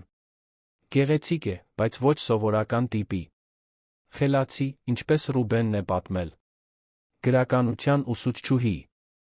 Այո, պարոն։ Գրիգոր, խնդրում եմ։ Պարոն բառը ինձ ավելի ծեր է զգալ տալիս։ Նա թմեկնեց Հասմիկին։ Գնանք ճաշելու։ Ուզում եմ ավելի լավ ճանաչել այն կնոջը, որին հաջողվեց անել այն, ինչ տասնյակ ամբիցիոզ թեկնածուներ տարիներ շարունակ փորձում էին։ Ճաշը մատուցվեց այգիներին նայող պատշգամբում։ Սեղանը էլեգանտ սպասքավորված էր երեքի համար, նուրբ ճենապակիով բյուրեղյա բաժակներով։ Ռուբենը ինձ պատմեց, թե ինչպես եք ծանոթացել, ասաց Գրիգորը գինին համտեսելիս։ Սոֆիային դաս տալիս։ Հետաքրքիր է, թե ինչպես է ճակատագիրը գործում։ Հավատում եք ճակատագրին, Գրիգոր, հարցրեց Հասմիկը, անկեղծորեն հետաքրքրված։ Հավատում եմ, որ մենք ենք կատարում մեր ընտրությունները, բայց մի ավելի մեծ շրջանակում, որը միշտ չէ, որ մենք ենք վերահսկում։ Նա դիտեց նրան բաժակի վրայով։ Ինչպես դուք Ռուբենը։ Ինչպես։ Դուք երկուսդ, ըստ երույթին, ոչ մի ընդհանուր բան չունեիք։ Տարբեր աշխարհներ, տարբեր փորձառություններ։ Եվ այնուամենայնիվ, ահա դուք։ Միավորված ոչ միայն պատահականությամբ, այլ գիտակցված ընտրություններով։ Հասմիկը զգաց Ռուբենի հայացքը իր վրա։ Կյանքը անկանխատեսելի է։ Անշուշտ։ Հատկապես, երբ Ալեքսանյաններն են ներգրավված։ Գրիգորը բաժակը դրեց սեղանին մի փոքր ավելի ուժգին, քան անհրաժեշտ էր։ Լսել եմ կեղծ լուսանկարների մասին։ Սիրողական աշխատանք, բայց վտանգավոր։ Մենք զբաղվում ենք դրանով, միջամտեց Ռուբենը։ Այսօրվա հարցազրույցը պետք է չեզոքացնի լուրերը։ Ժամանակավորապես։ Գրիգորը ուշադրությունը դարձրեց Հասմիկին։ Ինչ գիտեք Ալեքսանյանների մասին, սիրելիս։ Միայն այն, ինչ Ռուբենն է ինձ պատմել։ Հին գործընկերությունը, դավաճանությունը, տասնամյակներ շարունակ ձգվող հակառակորդությունը։ Պարզեցված տարբերակ, բայց ըստ էության ճիշտ։ Գրիգորն իրեն ավելի շատ գինի լցրեց։ Այն, ինչ իմ որդին հավանաբար չի նշել, այն է, որ այս պատերազմը իրական զոհեր է ունեցել։ Կորցրած աշխատատեղեր, քանդված ընտանիքներ։ Հայր, չեմ կարծում, որ… Նա քո կինն է, Ռուբեն։ Պետք է իմանա, թե ինչի մեջ է ներգրավված։ Գրիգորը նայեց Հասմիկին։ Ալեքսանյանները չեն տատանվի ոչնչացնել ձեր հեղինակությունը, ձեր կարիերան, ձեր կյանքը, եթե դա նշանակում է թուլացնել Մելիքյաններին։ Հասմիկը սարսուռ զգաց. Ինչու՞։ Էկ ինձ սա պատմում։ Որովհետև դուք ոչ միայն ուսուցչուհի եք, որն ամուսնացել է հարուստ մարդու հետ։ Այն պահին, երբ ասացիք այո, դուք դարձաք այս պատերազմի մաս։ Գրիգորը ժպտաց, բայց նրա աչքերը սառը մնացին։ Եվ ես պետք է իմանամ, դուք դրան դիմանալու ուժ ունեք։ Լարված լռություն ընկավ սեղանի վրա։ Ինչ եք կոնկրետ հարցնում, Գրիգոր։ Հասմիկը պահեց հայացքը ամուր, չնայած նյարդայնությանը։ Արդյոք դուք պարզապես հարմար շեղում եք իմ որդու համար, թե իսկական գործընկեր։ Հայր, բողոքեց Ռուբենը։ Հասմիկը ձեռքը բարձրացրեց, լռեցնելով նրան։ Ոչ, Ռուբեն։ Հայրդ իրավացի է հարցնելու մեջ։ Շրջվելով դեպի Գրիգորը, նա շարունակեց. Չգիտեմ, արդյոք ես այն եմ, ինչ դուք համարում եք իսկական գործընկեր։ Ես չեմ մեծացել իշխանության կորպորատիվ ինտրիգների այս աշխարհում։ Բայց ես գիտեմ, ինչպես ճանաչել կարևոր ճակատամարտը, երբ տեսնում եմ այն։ Եվ գիտեմ, թե որ կողմում եմ։ Գրիգորը երկար նայեց նրան, նախքան ժպտալը, այս անգամ անկեղծ հաճույքով։ Նա ինձ դուր է գալիս, Ռուբեն։ Ուժ ունի։ Ճաշի մնացած մասն անցավ ավելի թեթ մթնոլորտում։ Գրիգորը պատմում էր Մելիքյան գրուպի առաջին տարիների մասին, հարցեր էր տալիս Հասմիկի կարիերայի հետաքրքրությունների վերաբերյալ։ Ի զարմանս նրա, նա ցուցաբերեց գրականության անկեղծ գիտելիքներ, ծանոթաբար մեջբերելով հայ օտարազգի հեղինակների։ Երբ Գրիգորը վերջապես հեռացավ, հանգստանալու թռիչքից հետո Հասմիկը թեթացած հոգոց հանեց, որը չգիտեր, թե զսպում էր։ Հայրդ լարված է, մեկնաբանեց նա, մինչ քայլում էին այգիներով ճաշից հետո։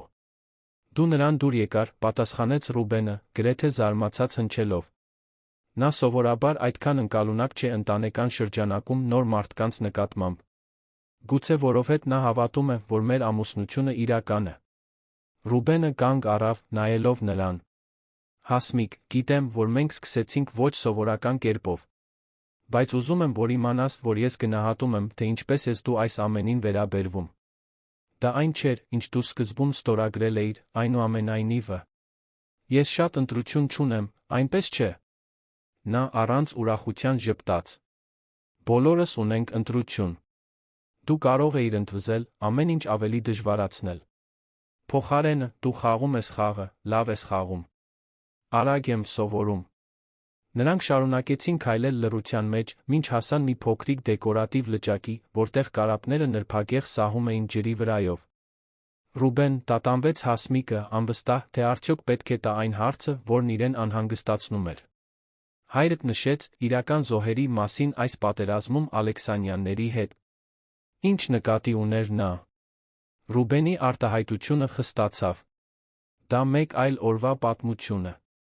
Բայց այո, խաղասեղանին շատ ավելին է դրված, քան կորպորատիվ շահույթները կամ ընտանեկան հպարտությունը։ Նայելով ջրի մակերեսին իրենց երկուսի աղավաղված արտացոլանքին, Հասմիկը տարօրինակ զգացում ունեցավ, որ նա նոր էր սկսում տեսնել այն աշխարհի իրական չափերը, որտեղ նա մտել էր։ Եվ որ, նույնիսկ եթե դա կեղծ ամուսնություն էր, հետանքները ցավալիորեն իրական էին։ Մելիքյան զույգի հետ հարցազրույցը հրապարակվեց մեկ շաբաթ անց։ Հասմիկը գրեթե չճանաչեց իրեն լուսանկարներում։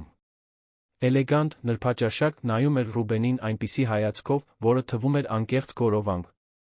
Կառուցված պատմությունը կատարյալ էր, զուսպ սիրավեպ հզոր գործարարի մտավորական ուսուցչուհու միջ, որը հանգուցալուծվում էր մտերմիկ հարսանիքով, ուշադրության կենտրոնից հեռու։ Հաջողվեց, մեկնաբանեց Վիկտորիան, նախաճաշին թերթելով ամսագիրը։ Սոցիալական ցանցերը լի են դրական մեկնաբանություններով։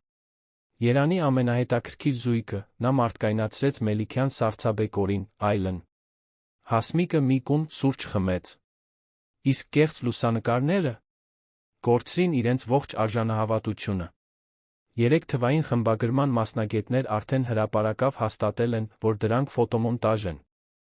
Ալեքսանյանները նահանջել են, առայժմ։ Բայց արդեն պլանավորում են հաջորդ քայլը։ Ռուբենը մտավ ճաշասենյակ, անթերի իր մոխրագույն կոստյումով։ Բարի լույս։ Հակվեց համբուրեց Հասմիկի ճակատը, մի ժեստ, որը դարձել էր ամենօրյա ռուտինայի մաս, նույնիսկ երբ նրանք մենակ էին։ Երբեմն Հասմիկը մտածում էր, թե արդյոք դերասանության իրականության միջ սահմանը վտանգավոր կերպով չի բարակում։ Տեսա՞ր ամսագիրը, հարցրեց նա, փորձելով անտեսել այն թեթ ծակծկոցը, որտեղ դիպել էին նրա շուրթերը։ Տեսա։ Ռուբենն իրեն սուրճ լցրեց։ Հիանալի է ստացվել։ Վիկտորիա, այսօրվա օրակարգն ինչպիսին է։ Հանդիպում խորհրդի հետ 10-ին։ Ճաշ ենթակառուցվածքների նախարարի հետ 13-ին։ Եվ այս երեկո գլխավոր միջոցառումը։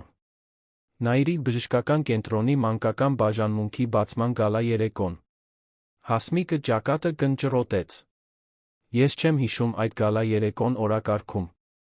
Վերջին պահի ավելացում բացատրեց Վիկտորիան։ Հիվանդանոցը հատուկ հրավիրել էր Մելիքյան զույգին լինելու ժապավենը կտրելու արարողության գլխավոր դեմքերը։ Մելիքյան գրուպը եղել է նոր բաժանմունքի հիմնական նվիրատուն։ Ալեքսանյանները նույնպես այնտեղ կլինեն, ավելացրեց Ռուբենը։ Դա կարևոր միջոցառում է մի քանի գործարար ընտանիքների համար։ Հասկանում եմ։ Հասմիկը հոգոց հանեց։ Եվս մեկ երեկո, ժպիտներով հաշվարկված հմայքով։ Իրականում, միջամտեց Վիկտորիան, այս երեկոն մի փոքր այլ կլինի։ Սա կլինի հարցազրույցից հետո առաջին նշանակալի հանրային ելույթը։ Բոլորի աչքերը ձեզ վրա կլինեն, հատկապես վերջին լուրերից հետո։ Ինչ եք առաջարկում, հարցրեց Հասմիկը։ Վիկտորիան Ռուբենը փոխանակեցին մի հայացք, որը նա չկարողացավ վերծանել։ Այս երեկո պետք է հատկապես համոզիչ լինենք, պատասխանեց Ռուբենը։ Ցուցադրենք անժխտելի կապ։ Էլի ռազմավարական համբույրներ։ Հասմիկը չկարողացավ խուսափել հեգնական տոնից։ Եթե անհրաժեշտ լինի։ Նրա դեմքն անսասան մնաց, բայց աչքերում ինչ-որ բան կարճ ժամանակով փոխվեց։ Վիկտորիա, կարող եք մեզ մի պահ մենակ թողնել։ Երբ օգնականը դուրս եկավ, Ռուբենը ավելի մոտ նստեց Հասմիկին։ Գիտեմ, որ այս ամենը այն չէ, ինչ դու սպասում էիր, սկսեց նա ավելի մեղմ տոնով, քան սովորաբար։ Անընդհատ ցուցադրվել, երբ յուրաքանչյուր քայլդ վերլուծվում է։ Պայմանագրի մաս է, այնպես չէ։ Հասմիկը պահպանեց թեթ տոնը, բայց զգում էր նրանց միջ աճող լարվածությունը։ Այո, բայց Ռուբենը տատանվեց, անկեղծորեն անհարմար տեսք ունենալով։ Այս երեկոն կարևոր է։ Կամիլա Ալեքսանյանը անձամբ այնտեղ կլինի, ոչ միայն նրա լրտեսները։ Նա խորաթափանց է, նկատում է մանրուքներ, որոնք ուրիշները բաց են թողնում։ Ինչ ես փորձում ասել, Ռուբեն։ Որ մենք պետք է դուրս գանք հիմնական ներկայացման սահմաններից։ Կամիլան կփնտրի հեռավորության, անհարմարության նուրբ նշաններ, ցանկացած բան, որը կարող է օգտագործել մեր դեմ։ Հասմիկը առաջ հակվեց։ Մենք գրեթե 2 ամիս է, ինչ միասին ենք։ Կարծում եմ, մենք համոզիչ ռուտինա ենք մշակել։ Ռուտինա, այո։ Բայց այս երեկոն պետք է այլ լինի։ Նա ուղիղ նայեց նրան։ Պետք է թվա, որ մեր միջ իրական մտերմություն կա։ Եվ ինչպես ես առաջարկում, որ դա անենք։ Հասմիկը զգում էր, թե ինչպես է սիրտը անբացատրելիորեն արագանում։ Վստահելով միմյանց, գոնե այս երեկո։ Մի քանի ժամով մոռանալով, որ սա սկսվել է որպես պայմանագիր։ Նրա հայացքի լրջությունը նրան մի պահ անխոս թողեց։ Առաջին անգամն էր, որ նա տեսնում էր Ռուբեն Մելիքյանին ցուցադրելով խոցելիությանը մոտ մի բան։ Կարող եմ դա անել, վերջապես պատասխանեց նա։ Ի վերջո, մենք մեծահասակ մարդիկ ենք։ Թեթ ժպիտ հայտնվեց նրա շուրթերին։ Շնորհակալ եմ։ Հաջորդ ժամերն անցան ինտենսիվ նախապատրաստության մեջ։ Գալա երեկոյի համար ընտրված զգեստը բացառիկ ստեղծագործություն էր, սուտակ կարմիր երանգով, որն ընդգծում էր Հասմիկի կազմվածքը, առանց չափազանց աչքի ընկնելու։ Ադամանդե ականջողերն ու վզնոցը, ցմեկի անհրաժեշտություն ոճաբանի խոսքով, լրացնում էին տեսքը։ Երբ Հասմիկը ժամը 19-ին իջավ գլխավոր աստիճաններով, գտավ Ռուբենին նախասրահում սպասելիս, անթերի սմոքինգով։ Մի պահ նա անկեղծորեն տպավորված թվաց։ Դու հիասքանչ տեսք ունես, ասաց նա մի անկեղծությամբ, որը զարմացրեց նրան։ Դու էլ վատ տեսք չունես, պատասխանեց նա, փորձելով թեթացնել նրանց միջ հանկարծակի առաջացած լարվածությունը։ Մինչ հիվանդանոց հասնելը Ռուբենը նրան տեղեկացրեց միջոցառման մանրամասների մասին։ Մելիքյան գրուպը 30 միլիոն դրամ էր նվիրաբերել նոր մանկական բաժանմունքին, որը մասնագիտացած էր առաջադեմ ուռուցքաբանական բուժումների մեջ։ Նշանակալի ներդրում է, մեկնաբանեց Հասմիկը։ Դա ներդրում չէ։ Նվիրատվություն է։ Առաջին անգամ Ռուբենը մի փոքր զայրացած թվաց նրանից։ Ոչ ամեն ինչ, ինչ մենք անում ենք, ֆինանսական դրդապատճառ ունի։ Ներողություն, չէի ուզենա դա ակնարկել։ Հասմիկը զարմացավ նրա արձագանքից։ Դա հիացմունքի է արժանի։ Մեքենայում մի քանի րոպե լռություն տիրեց, նախքան Ռուբենը կշարունակեր ավելի մեղմ տոնով։ Մայրս մահացել է քաղցկեղից։ Ուռուցքաբանական հետազոտություններին բուժմանը աջակցելը առաջին նախաձեռնություններից մեկն էր, որը ես իրականացրի ստանձնելով խումբը։ Անձնական բացահայտումը, որն այնքան հազվադեպ էր նրանից գալիս, Հասմիկին առանց անմիջական պատասխանի թողեց։ Ցավում եմ, վերջապես ասաց նա։ Չգիտեի։ Շատ բաներ կան, որ դու իմ մասին չգիտես, Հասմիկ։ Ինչպես որ շատ բաներ կան, որ ես քո մասին չգիտեմ։ Նա նայեց պատուհանից դուրս։ Գուցե ժամանակն է դա փոխել։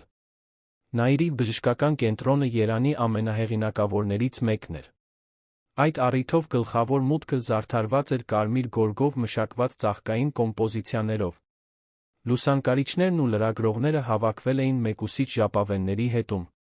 Հիշում ես պլանը, մրմնջաց Ռուբենը մեքենայից դուրս գալիս։ Վստահել միմյանց։ Իրական թվալ։ Հասմիկը խորը շունչ քաշեց, մտովի ուղղելով իր կեցվածքը։ Կարող եմ դա անել։ Գիտեմ, որ կարող ես։ Նա առաջարկեց իր թ, որը նա բնականությամբ ընդունեց։ Լուսանկարչական բռնկումները անմիջապես սկսվեցին, որ սալով պահի զույգին իրենց հաղթական ժամանման պահին։ Հիվանդանոցի ներսը վերափոխվել էր այդ առիթով։ Ընդարձակ գլխավոր նախասրահը, իր բարձր առաստաղով կոր աստիճաններով, ծառայում էր որպես ընդունելության վայր։ Ղեկավարներ, քաղաքական գործիչներ, հայտնի դեմքեր, բարերարներ շրջում էին շամպայնի բաժակների գուրման խորտիկների միջ։ Ռուբեն, Հասմիկ։ Ինչ հրաշալի է ձեզ տեսնել։ Հիվանդանոցի տնօրենը մոտեցավ, հուզված։ Երեկոյի աստղը Մելիքյան զույգն է։ Բոլորը խոսում են ամսագրի հարցազրույցի մասին։ Բժիշկ Ռիբեյրո, հաճույքը մերն է, հեշտությամբ պատասխանեց Ռուբենը։ Նոր բաժանմունքը տպավորիչ է ստացվել։ Ձեր առատաձեռնության շնորհիվ։ Եկեք, թույլ տվեք ձեզ ներկայացնել մի քանի առանցքային մարդկանց, արարողությունից առաջ։ Ներկայացումները հաջորդեցին։ Հայտնի բժիշկներ, հիվանդանոցի ադմինիստրատորներ, այլ հիմնադրամների ներկայացուցիչներ։ Հասմիկը զարմացավ իր սեփական հմտությունից, շնորհիվ Վիկտորիայի հետ ամիսների ինտենսիվ մարզումների։ Բացի այդ, նա հայտնաբերեց, որ իր ակադեմիական անցյալը առաջարկում էր անկեղծորեն հետաքրքիր զրույցի թեմաներ ներկաներից շատերի համար։ Ձեր կինը հմայիչ է, Ռուբեն, մեկնաբանեց մի ուռուցքաբան վիրաբույժ, հիվանդների պատմությունների բժշկական բուժման մարդկայնացման մասին քննարկումից հետո։ Այնքան թարմ տեսակետ։ Նա ինձ ամեն օր զարմացնում է, պատասխանեց նա, Հասմիկը նկատեց, որ նրա ձայնում կեղծիքի հետք չկար։ Հենց այդ պահին նրանք նկատեցին Ալեքսանյանների ժամանումը։ Էդուարդը, պատրիարքը, քայլում էր էլեգանտ ձեռնափայտի օգնությամբ, բայց նրա կեցվածքը դեռ իշխանություն էր փոխանցում։ Նրա կողքին Կամիլան փայլում էր զմրուխտ կանաչ զգեստով, որը կատարյալ համադրվում էր նրա վզնոցի հետ, հայտնի Ալեքսանյան զմրուխտները, ընտանեկան զարդեր, որոնք նա կրում էր բոլոր կարևոր առիթներով։ Պատրաստ ես, մրմնջաց Ռուբենը։ Ինչպես երբեք, պատասխանեց Հասմիկը, ուղղելով կեցվածքը։ Ալեքսանյանները նրանց տեսան գրեթե անմիջապես։ Զզվանքի կարճ, բայց արագ քողարկված արտահայտություն անցավ Էդուարդի դեմքով, նախքան այն կփոխարինվեր արտրային ժպիտով։ Ռուբեն, ինչ հաճելի անակնկալ, ասաց պատրիարքը, ձեռքը մեկնելով։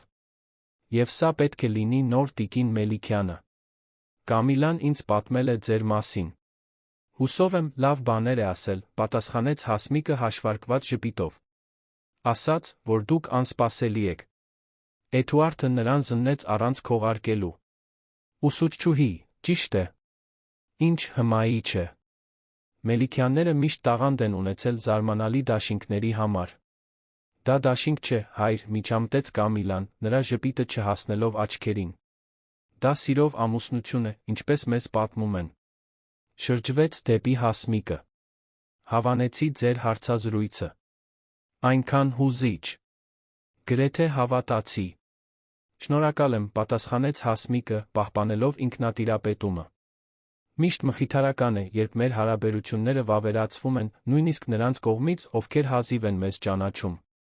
Կամիլայի աչքերը վտանգավոր կերպով փայլեցին։ Հազիվ եմ ձեզ ճանաչում։ Սիրելիս, ես Ռուբենին ճանաչում եմ մանկուց։ Մենք հաճախել ենք նույն դպրոցները, նույն շրջանակները։ Ես ձեր ամուսնու մասին ավելին գիտեմ, քան դուք երբեք իմանաք։ Ռուբենը պաշտպանողական կերպով դրեց ձեռքը Հասմիկի գոտկատեղին։ Կամիլան միշտ հարուստ երակայություն է ունեցել, հատկապես իմ անձնական կյանքի վերաբերյալ։ Դե, միջամտեց Էդուարդը, նկատելով աճող լարվածությունը։ Սա տոնակատարության երեկո է։ Նաիրի բժշկական կենտրոնը չափազանց կարևոր է, որպեսզի այն արատավորվի անձնական թշնամանքով։ Բացարձակապես, համաձայնեց Ռուբենը։ Եթե ներեք, մենք պետք է ողջունենք նախարարին։ Հեռանալով Ալեքսանյան զույգից, Հասմիկը զգաց, թե ինչպես Ռուբենը թեթակի հանգստացավ իր կողքին։ Նա իսկապես ձեզ այդքան վաղուց է ճանաչում, ցածր ձայնով հարցրեց նա։ Այո։ Մեր ընտանիքները մտերիմ էին բաժանումից առաջ։ Մի ստվեր անցավ նրա դեմքով։ Կամիլան ես։ Ընկերներ էինք, ինչ-որ առումով։ Միայն ընկերներ։ Ռուբենը տատանվեց։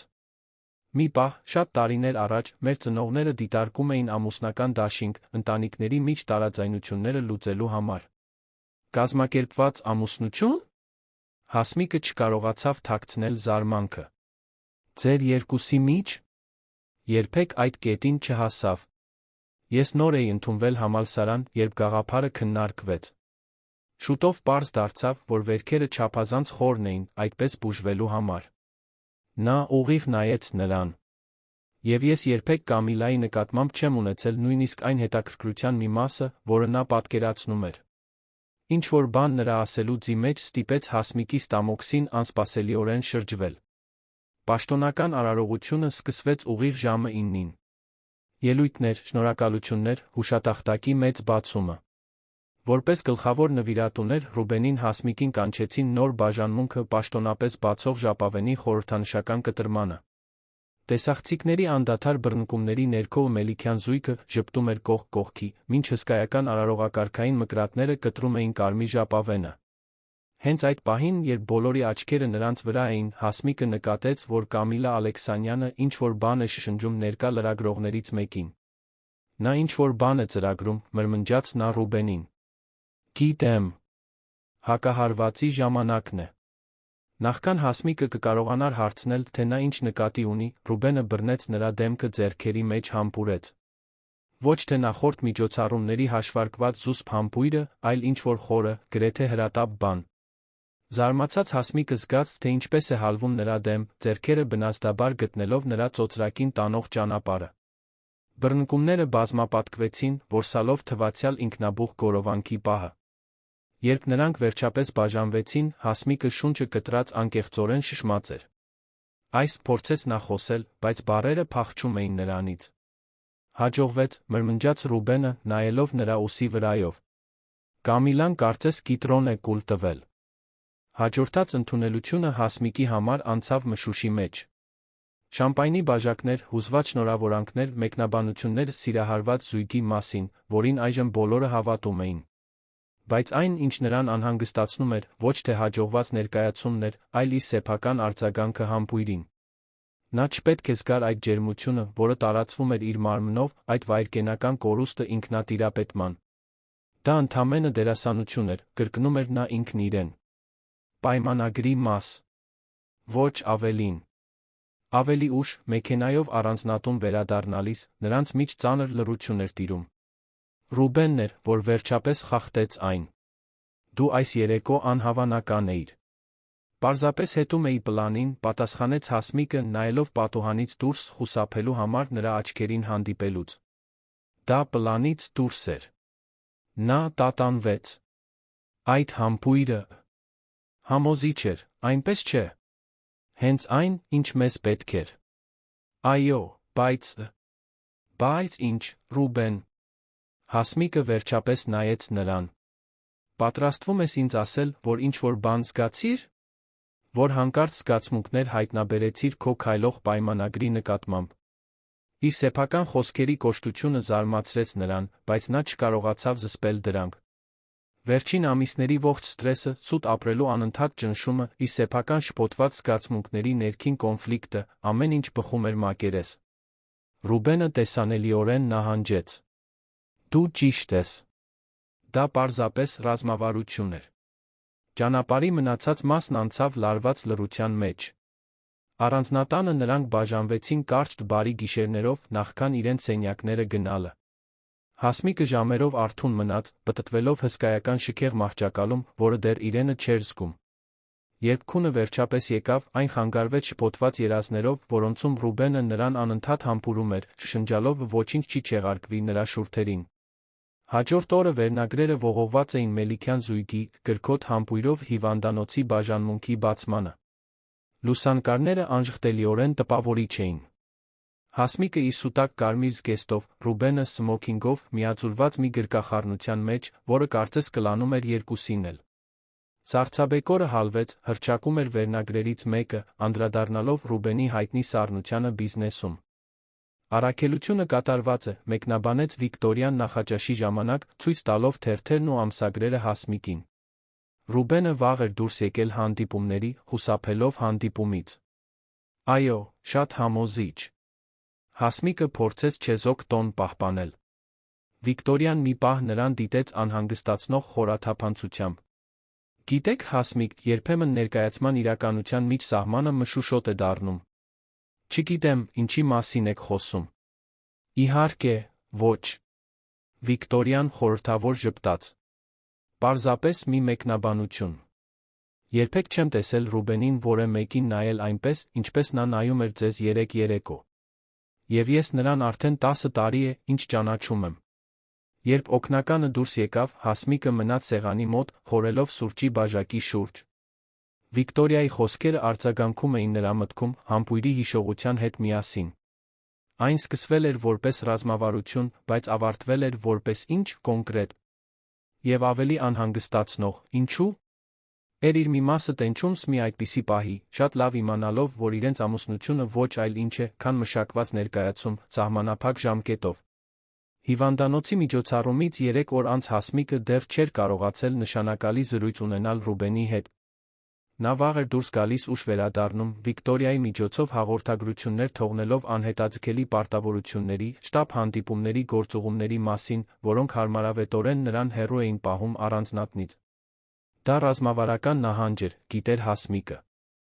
Երկուսին էլ պետք էր այդ ժամանակը, յուրացնելու այն, ինչ տեղի էր ունեցել այդ գիշեր, մի համբույր, որը սկսվել էր որպես մարտավարություն, ավարտվել որպես բոլորովին այլ բան։ Տիկին Մելիքյանը տանն է։ Ծանոթ ձայնն ընդհատեց նրա մտքերը, մինչ նա կարդում էր գրադարանում։ Գրիգոր Մելիքյանը մտավ սրահ, նույնքան տպավորիչ, որքան առաջին անգամ նրան տեսնելիս։ Գրիգոր։ Հասմիկը փակեց գիրքը։ Չգիտեի, որ այսօր կգաք։ Անսպասելի այց։ Ռուբենը այստեղ է։ Հանդիպման է Բրազիլիայում։ Վաղը կվերադառնա, ինչպես ինձ տեղեկացրել են։ Գրիգորը նստեց մոտակա բազկաթոռին, դիտելով նրան այն թափանցող հայացքով, որը կարծես թափանցում էր ցանկացած դիմակի միջով։ Հետաքրքիր է։ Իմ որդին երբեք առճակատումներից փախչողի տեսակից չի եղել։ Մենք առճակատման մեջ չենք, բողոքեց Հասմիկը, զգալով, թե ինչպես այրվեց դեմքը։ Այդպես է։ Խորհրդավոր ժպիտ անցավ պատրիարքի շուրթերով։ Տեսել եմ հիվանդանոցի գալա երեկոյի լուսանկարները։ Դա ոչ միայն սիրո հանրային ցուցադրություն էր։ Դա շրջադարձային կետ էր։ Հասմիկը հայացքը փախցրեց, անհարմար զգալով աներոջ խորաթափանցությունից։ Դա ընդամենը պայմանավորվածության մաս էր։ Ինչ պայմանավորվածության։ Հարցը, որը տրվեց թվացյալ անմեղությամբ, ստիպեց Հասմիկին սառչել։ Մի սարսափելի պահ նա մտածեց, որ Գրիգորը գիտի իրենց ամուսնության մասին ճշմարտությունը։ Լուռ պայմանավորվածության համապատրաստից հորինեց նա, մեր անձնական կյանքը ուշադրության կենտրոնից հեռու պահելու, բացառությամբ այն դեպքերի, երբ դա անհրաժեշտ է հանրային միջոցառումների համար։ Գրիգորը երկար ուսումնասիրեց նրան։ Հասմիկ, ես քեզ մի պատմություն կպատմեմ։ Մելիքյանների Ալեքսանյանների մասին։ Իրական պատմությունը, ոչ թե այն պարզեցված տարբերակը, որը Ռուբենը հավանաբար քեզ պատմել է։ Նա ուղղվեց բազկաթոռին, հանկարծակի ուշադիր։ Հայրս Էդուարդ Ալեքսանյանը ոչ միայն գործընկերներ էին։ Նրանք եղբայրների պես էին։ Միասին են մեծացել, միասին են կայսրություն կառուցել։ Դավաճանությունը, որը Ռուբենը նշեց, եղել է, այո, բայց դա այնքան պարզ չէր, որքան միջոցների յուրացումը։ Ապա ինչ է պատահել։ Գրիգորը հոգոց հանեց, հանկարծակի ավելի ծեր թվալով։ Մայրս Էդուարդը սիրավեպ են ունեցել։ Տարիներ էտել, հենց հորս քթի տակ։ Երբ նա վերջապես բացահայտեց, կայսրությունն արդեն չափազանց համախմբված էր լիակատար բաժանման համար։ Հասմիկը զգաց, որ կոկորդը չորացավ։ Աստված իմ։ Բիզնեսների բաժանումը գտնված լուծումներ։ Հայրս կպահպաներ հայկական գործունեությունը, Էդուարդը միջազգայինը։ Տեսականորեն մաքուր բաժանում։ Գործնականում Գրիգորն անորոշ ժեստ արեց։ Տասնամյակների սաբոտաժ, կորպորատիվ լրտեսություն, թշնամական ձեռքբերման փորձեր։ Մի պատերազմ, որը սնվում էր վիրավորանքով դավաճանությամբ։ Եվ Ռուբենը մեծացել է այս ամենի մեջ։ Ճիշտ այդպես։ Լսելով պատմություններ Ալեքսանյանների անպատվության մասին, պատրաստվելով շարունակել ճակատամարտը։ Գրիգորն ուղիղ նայեց նրան։ Գիտես, թե ինչու եմ սա քեզ պատմում։ Հասմիկը գլուխը թափ տվեց, անվստահ։ Որովհետև դու պետք է հասկանաս այն մարդուն, որի հետ ամուսնացել ես։ Ռուբենը մեծացել է մի միջավայրում, որտեղ վստահությունը թուլություն էր, որտեղ անձնական հարաբերությունները դիտվում էին որպես պոտենցիալ խոցելիություններ։ Նրա մայրը, Հասմիկ, միակ մարդն էր, որին հաջողվեց հաղթահարել այդ արգելքը։ Գրիգորը տխուր ժպտաց։ Երբ նա մահացավ, նրա մեջ ինչ-որ բան կոտրվեց։ Ինչու՞։ Էկ ինձ սա հիմա պատմում։ Որովհետև ես ինչ-որ բան տեսա այդ գալա երեկոյի լուսանկարներում։ Մի բան, որը 15 տարի չէի տեսել իմ որդու դեմքին։ Վախ։ Վախ։ Հասմիկը ճակատը կնճռոտեց։ Ռուբենը ինձ վախեցողի տեսակ չի թվում։ Ոչ սովորական տեսակի։ Վախ, իրական բան զգալուց, նորից խոցելի դառնալուց։ Գրիգորը վեր կացավ։ Պարզապես խնդրում եմ, որ համբերատար լինես նրա հետ։ Այդ հաշվարկող գործարարի դիմակի հետում մի մարդ կա, որը շատ վաղ է սովորել, որ սիրել նշանակում է ռիսկի դիմել կորցնելու։ Հասմիկը երկար մնաց գրադարանում Գրիգորի հեռանալուց հետո, նրա խոսքերը արձագանքում էին մտքում։ Մելիքյանների Ալեքսանյանների անցյալի մասին բացահայտումը նոր լույս սփռեց Ռուբենի, վերահսկողությունը պահպանելու մոլուցքի, նրա թվացյալ սառնության, վստահելու դժվարության վրա։ Այդ գիշեր, չկարողանալով քնել, Հասմիկը թափառում էր առանձնատան լուռ միջանցքներով։ Առանց գիտակցված նպատակի, նա հայտնվեց Ռուբենի աշխատասենյակում։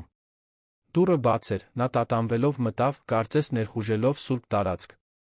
Սենյակը անթերի կազմակերպված էր, արտացոլելով իր տիրոջ մեթոդիկ անհատականությունը։ Գրապահարաններում, բացի բիզնեսի տնտեսագիտության գրքերից, կար դասական գրականությանը նվիրված բաժին, հավանաբար մեկ ժառանգություն մորից։ Սեղանի վրա մի թղթապանակ գրավեց նրա ուշադրությունը։ Նոր դարաշրջան նախագիծ, գաղտնի։ Նա տատանվեց ընդամենը մի պահ, նախքան այն բացելը։ Փաստաթղթերը մանրամասնում էին Մելիքյան գրուպի վերակառուցման հավակնոտ պլանը։ Ավանդական գործարանների վերափոխում կայուն միավորների զանգվածային ներդրումներ վերականգնվող էներգիայի մեջ, վերապատրաստման ծրագրեր ավտոմատացման կողմից սպառնացող աշխատակիցների համար։ Դա ապագայի տեսլական էր, որը շատ ավելին էր, քան անմիջական շահույթը, մի բան, որը կփոխեր կոնգլոմերատից կախված հազարավոր ընտանիքների կյանքը։ Վերջին էջին ձեռագիր գրառումով կպչուն թուղթ։ Վերջնական ներկայացումը ժողովին։ Ամեն ինչ կախված է սրանից։ Հասմիկը հասկացավ, թե ինչն էր իրականում խաղասեղանին դրված։ Դա ոչ միայն իշխանություն կամ փող էր։ Դա ապագայի տեսլական էր, որը Ռուբենը չէր կարող իրականացնել առանց իրենց ամուսնությամբ երաշխավորված լիակատար վերահսկողության։ Գտար այն, ինչ փնտրում էիր։ Ձայնը ստիպեց Հասմիկին ցատկել։ Ռուբենը կանգնած էր դռան մոտ, դեմքն անընթեռնելի։ Ներողություն, ես չպետք է, նա արագ փակեց թղթապանակը։ Իրոք, չպետք է։ Նա մտավ, փակելով դուռը իր հետից։ Կարծում էի, մինչ վաղը Բրազիլիայում կլինես։ Հանդիպումը շուտ ավարտվեց։ Վիկտորիան չզգուշացրեց։ Ես նրան այսօր չեմ տեսել։ Հասմիկը հանկարծակի խոցելի զգաց. Ռուբեն, այն գիշերվա մասին հիվանդանոցում։ Համոզիչ էր։ Հաջողվեց։ Դա է միակ կարորը։ Նրա տոնը չեզոք էր, հեռու։ Դա միակ կարորը չէ, դու դա գիտես։ Հասմիկը քաջություն գտավ ուղղակիորեն առերեսվելու նրա հետ։ Այդ համբույրը ոչ միայն ներկայացում էր։ Ոչ ինձ համար, ոչ էլ քեզ համար։ Ռուբենը լուռ մնաց մի պահ, որը կարծես անվերջ ձգվեց։ Ինչ ես ուզում, որ ասեմ, Հասմիկ։ Նրա ձայնը վերջապես դուրս եկավ, ավելի ցածր պակաս վերահսկված, քան սովորաբար։ Որ այո, ես ինչ-որ բան զգացի, որը չպետք է զգայի։ Որ դա ամեն ինչ բարդացնում է։ Որ 3 օր փորձում էի հասկանալ, թե ինչպես թույլ տվեցի, որ դա տեղի ունենա։ Խոստովանությունը նրան անակնկալի բերեց։ Ես էլ, խոստովանեց նա։ Այսպես չպետք է լիներ։ Ոչ, չպետք է։ Ռուբենը ձեռքը տարավ մազերի միջով, հիասթափության հազվադեպ ժեստ։ Դա պետք է լիներ մաքուր, պրագմատիկ համաձայնություն։ Փոխադարձ օգուտներ, առանց զգացմունքային բարդությունների։ Հայրդ այսօր այստեղ էր, Հասմիկը նրբորեն փոխեց զրույցի ուղղությունը։ Պատմեց մորթ մասին։ Ալեքսանյանների մասին։ Մի ստվեր անցավ նրա դեմքով։ Հայրս շատ է խոսում։ Կամ գուցե դու ես քիչ խոսում։ Նա մի քայլ արեց դեպի նա։ Ռուբեն, ես հիմա ավելի լավ եմ հասկանում։ Թե ինչու ես կառուցել այդ բոլոր պատերը քո շուրջ։ Թե ինչու ես նախընտրում պայմանագրերը իրական կապերից։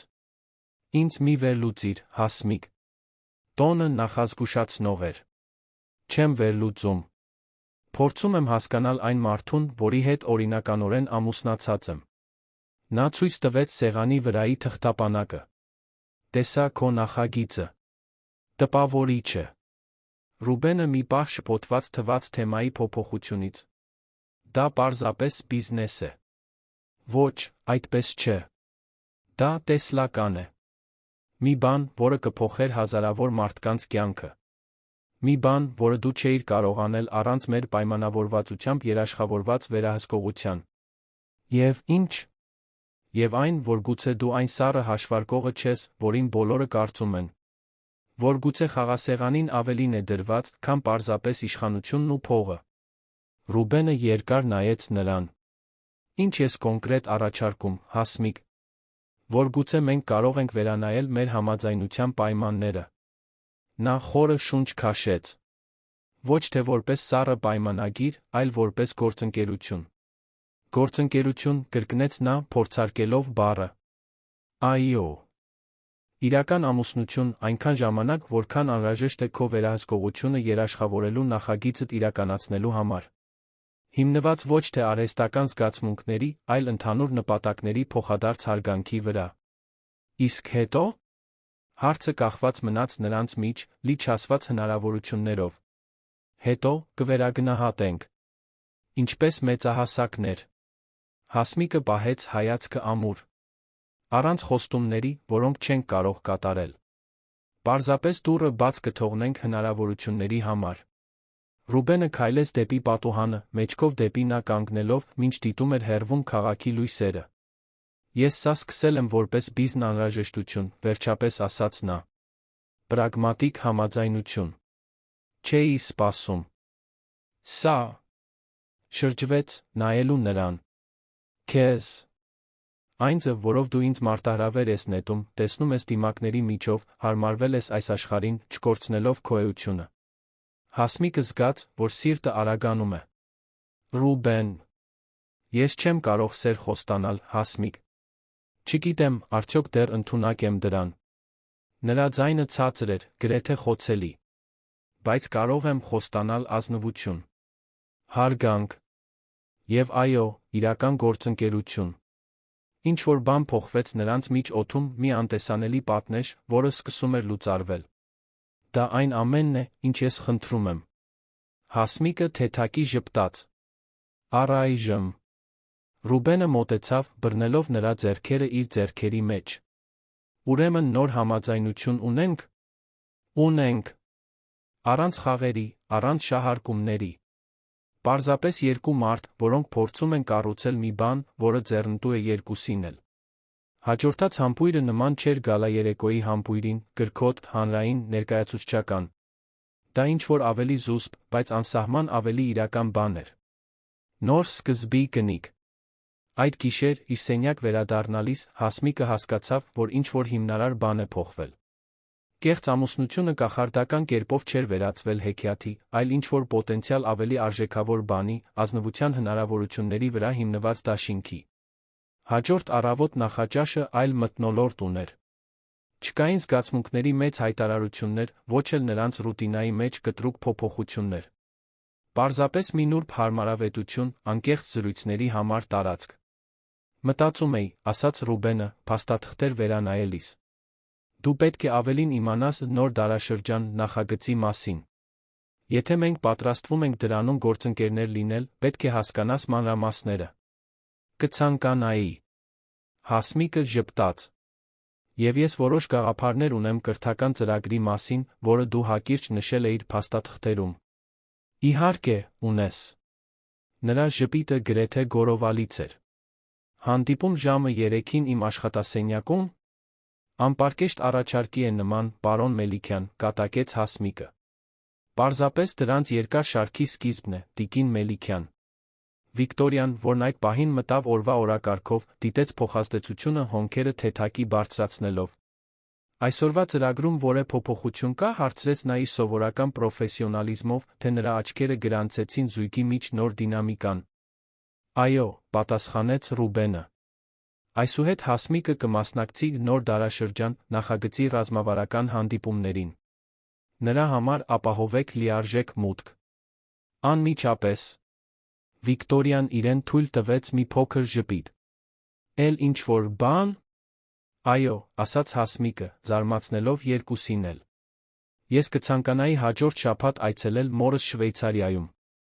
Եվ կարճ տատանվեց, կցանկանայի, որ Ռուբենն ինձ ուղեկցեր, եթե նրա գրաֆիկը թույլ տա։ Կարճ լռությունը խախտեց հենց Ռուբենը, կազմակերպիր, Վիկտորիա։ Վերադասավորիր այն, ինչ անհրաժեշտ է։ Երբ օգնականը դուրս եկավ, նա շրջվեց դեպի Հասմիկը։ Վստահ ես։ Մորդ հետ ծանոթանալը նշանակալի քայլ է։ Անհրաժեշտ քայլ, եթե մենք պատրաստվում ենք իրական բան կառուցել։ Նա պահեց նրա հայացքը։ Նա իմ կյանքի ամենակարևոր մարդն է։ Պետք է ճանաչի այն մարդուն, որի հետ ես իրականում ամուսնացել եմ։ Ռուբենը դանդաղ գլխով արեց։ Ինձ համար պատիվ կլինի։ Այդ պահին, երբ նրանք պլանավորում էին մի այց, որը երբեք չէր դիտարկվի սկզբնական համաձայնության մեջ, Հասմիկը հասկացավ, որ իրենց ընտրած ճանապարհը կլինի բարդ, անորոշ պոտենցիալ ցավոտ։ Չկային երջանիկ ավարտի երաշխիքներ, ոչ էլ հավերժական սիրո խոստումներ։ Բայց առաջին անգամ, երբ լսել էր ճակատագրական խոսքերը Խորանի մոտ, ոչինչ չի չեղարկվի։ Այս ամուսնությունը իրական է, Հասմիկը զգաց, որ գուցե, միայն գուցե, այդ դատավճիռը ոչ թե բանտարկություն էր, այլ հնարավորություն։ Հաջորդ ամիսները նուրբ, բայց խորը փոփոխություն բերեցին Հասմիկի Ռուբենի միջ դինամիկայում։ Հարմարավետության ամուսնությունը վերածվում էր ավելի բարդ բանի, մի գործընկերության, որը, առանց մեծ հայտարարությունների կամ ռոմանտիկ խոստումների, գնալով ավելի խորը արմատներ էր ձգում։ Շվեյցարիայում Հասմիկի մորը այցելությունը շրջադարձային էր։ Մարինեն, թե հիվանդությունից թուլացած, պահպանում էր մի պարզամտություն խորաթափանցություն, որը արագորեն բացահայտեց մի բան, որը նույնիսկ դուստրը դեռ դժկամությամբ էր ընդունում։ Նա այն չէ, ինչ դու նկարագրել ես քո նամակներում, մեկնաբանեց Մարինեն, երբ նրանք վերջապես մենակ մնացին կլինիկայի այգում։ Խոսել ես սառը, հաշվարկող մարդու մասին։ Ես այլ մեկին եմ տեսնում։ Նա փոխվել է, պատասխանեց Հասմիկը, դիտելով Ռուբենին, որը մի քանի մետր հեռավորության վրա զրուցում էր պատասխանատու բժշկի հետ։ Մենք երկուսս էլ փոխվել ենք։ Դու նրան սիրում ես, հաստատեց Մարինեն, ոչ թե հարց, այլ փաստ։ Հասմիկը տատանվեց։ Բարդ է։ Սերը սովորաբար այդպիսին է։ Մարինեն ժպտաց։ Բայց այն ձև, որով նա նայում է քեզ, երբ կարծում է, թե ոչ ոք չի տեսնում։ Դա բարդ չէ։ Իրականում բավականին պարզ է։ Այդ դիտարկումը մնաց Հասմիկի հետ, մի փոքրիկ հույսի հատիկ, որը դանդաղորեն ծլում էր։ Վերադառնալով Հայաստան, զույգի առօրյան նոր երանգներ ստացավ։ Հասմիկն այժմ ակտիվորեն մասնակցում էր նոր դարաշրջան նախագծին, բերելով կրթական սոցիալական տեսակետներ, որոնք լրացնում էին Ռուբենի գործարար տեսլականը։ Միասին նրանք կատարելագործում էին մի առաջարկ, որը կարող էր իսկապես փոխել Մելիքյանների ժառանգությունը։ Իր հերթին, Ռուբենը սկսեց հետաքրքրվել այն գրքով, որը Հասմիկը անավարտ էր թողել, մի պատմություն արտասովոր հայ կանանց մասին, որոնց պատմությունը ջնջվել էր պաշտոնական գրառումներից։ Երեկոյան, գրադարանում, նրանք քննարկում էին գլուխներ, աղբյուրներ, մոտեցումներ։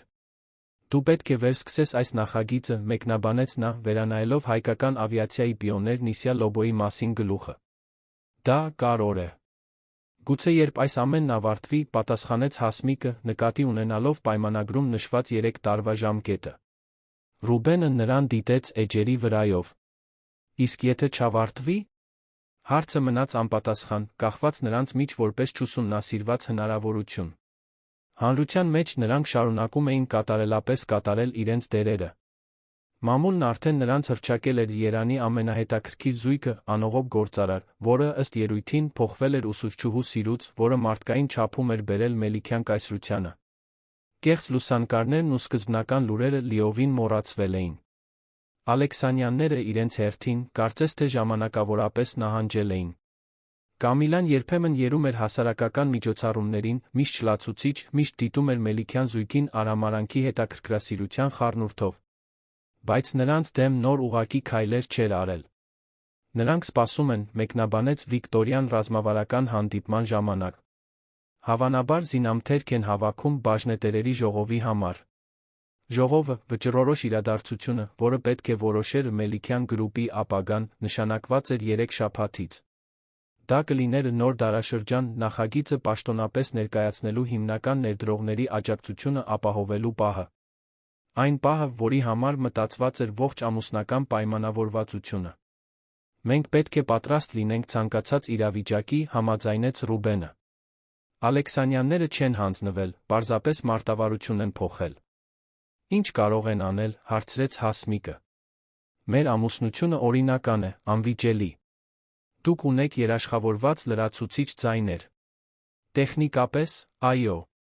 Բայց նրանք դեռ կարող են փորձել ապակայունացնել ներկայացումը, կասկածներ սերմանել նախագծի շուրջ, վախեցնել ավելի պահպանողական ներդրողներին։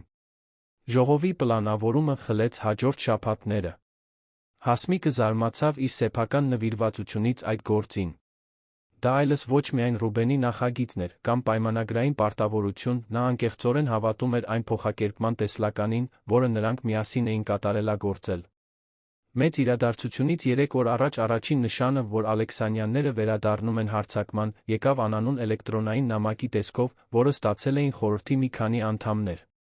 Գծված էին նոր ապացույցներ, այս անգամ ենթադրյալ հաղորդագրություններ Ռուբենի Հասմիկի միջ ամուսնությունից առաջ, որոնք մանրամասնում էին ֆինանսական համաձայնությունը միության պայմանագրային բնույթը։ Դրանք կոպիտ կեղծիքներ են, երաշխավորեց շտաբ վարձված թվային անվտանգության մասնագետը։ Բայց բավականաչափ լավ արված, որպեսզի կասկած սերմանեն նրանց մոտ, ովքեր արդեն հակված են կասկածելու։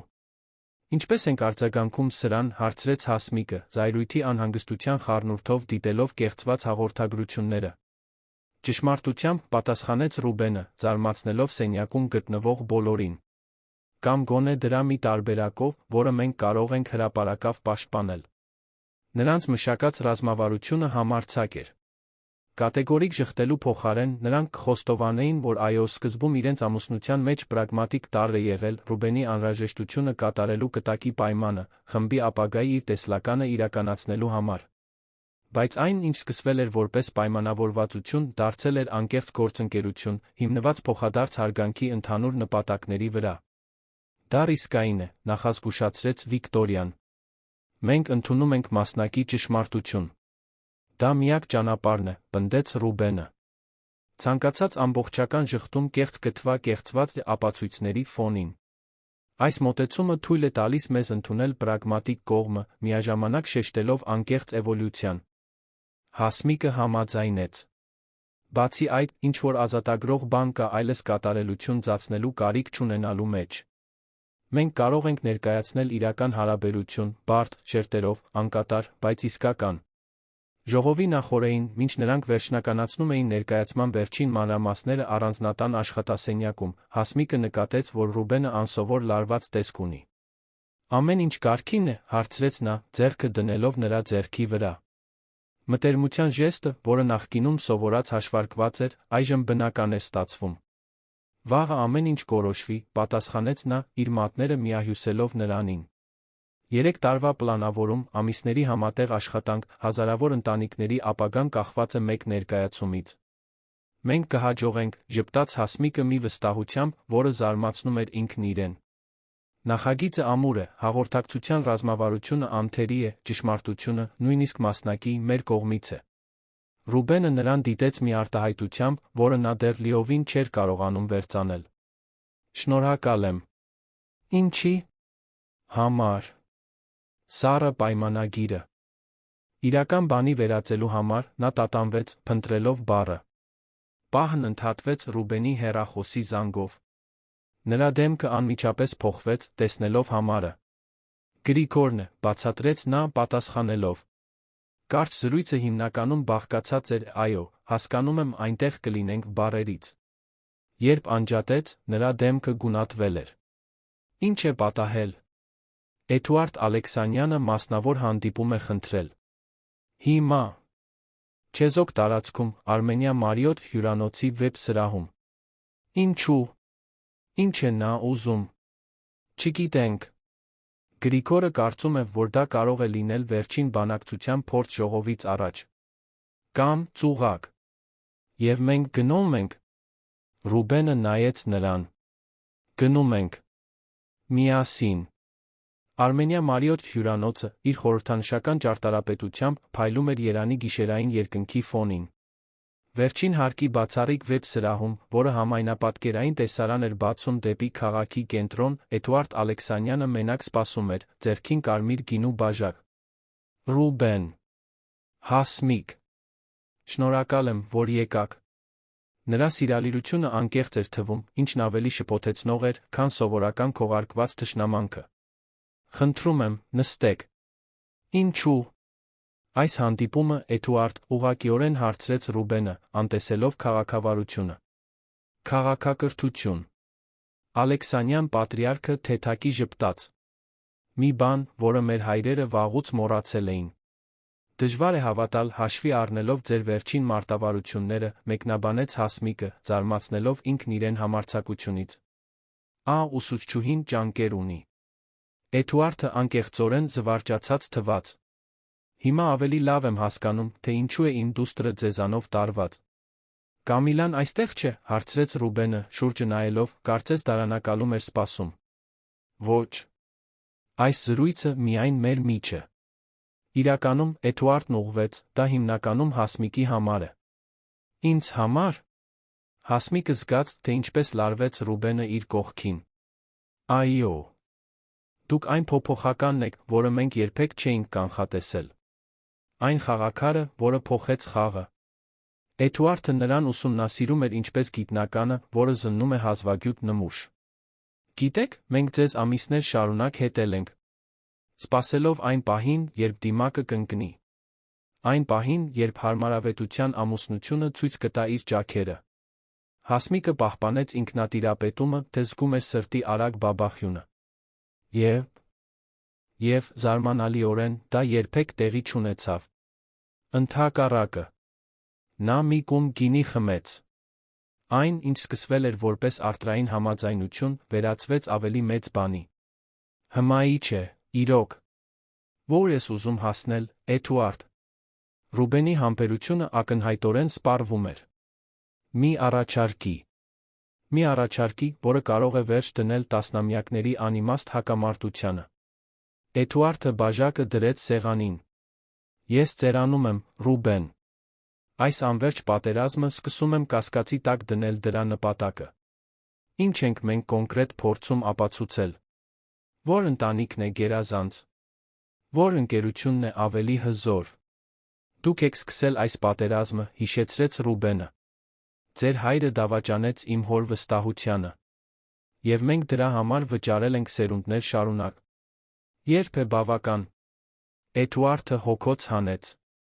Ես առաջարկում եմ զինադադար։ Ոչ թե միաձուլում, ոչ թե կեղծավոր ձեռքսեղմում, այլ փոխադարձ հեռացում։ Մելիքյանները գնում են իրենց ճանապարհով, Ալեքսանյանները՝ իրենց։ Այլս չեն լինի թշնամական ձեռքբերման փորձեր, այլս չի լինի սաբոտաժ։ Լռություն ընկավ սենյակի վրա, մինչ Ռուբենը յուրացնում էր անսպասելի առաջարկը։ Ինչու՞։ Հիմա հարցրեց Հասմիկը, բարձրաձայնելով այն կասկածը, որը տեսնում էր ամուսնու աչքերում։ Որովհետև ես ինչ-որ բան տեսա ձեր նոր դարաշրջան նախագծի տողատակերում։ Էդուարդը նորից զարմացրեց նրանց։ Այո, մենք մեր աղբյուրներն ունենք։ Նախագիծը ոչ միայն բիզնեսի վերակառուցում է։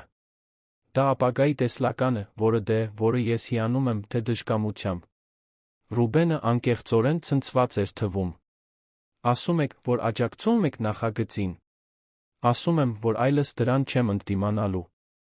Իրականում, Էդուարդը մի ծրար հանեց բաճկոնի ներքին գրպանից, ես պաշտոնականացնում եմ պարտավորությունը, որ Ալեքսանյան բլոկը ձեռնպահ կմնա վաղվա քվեարկությունից։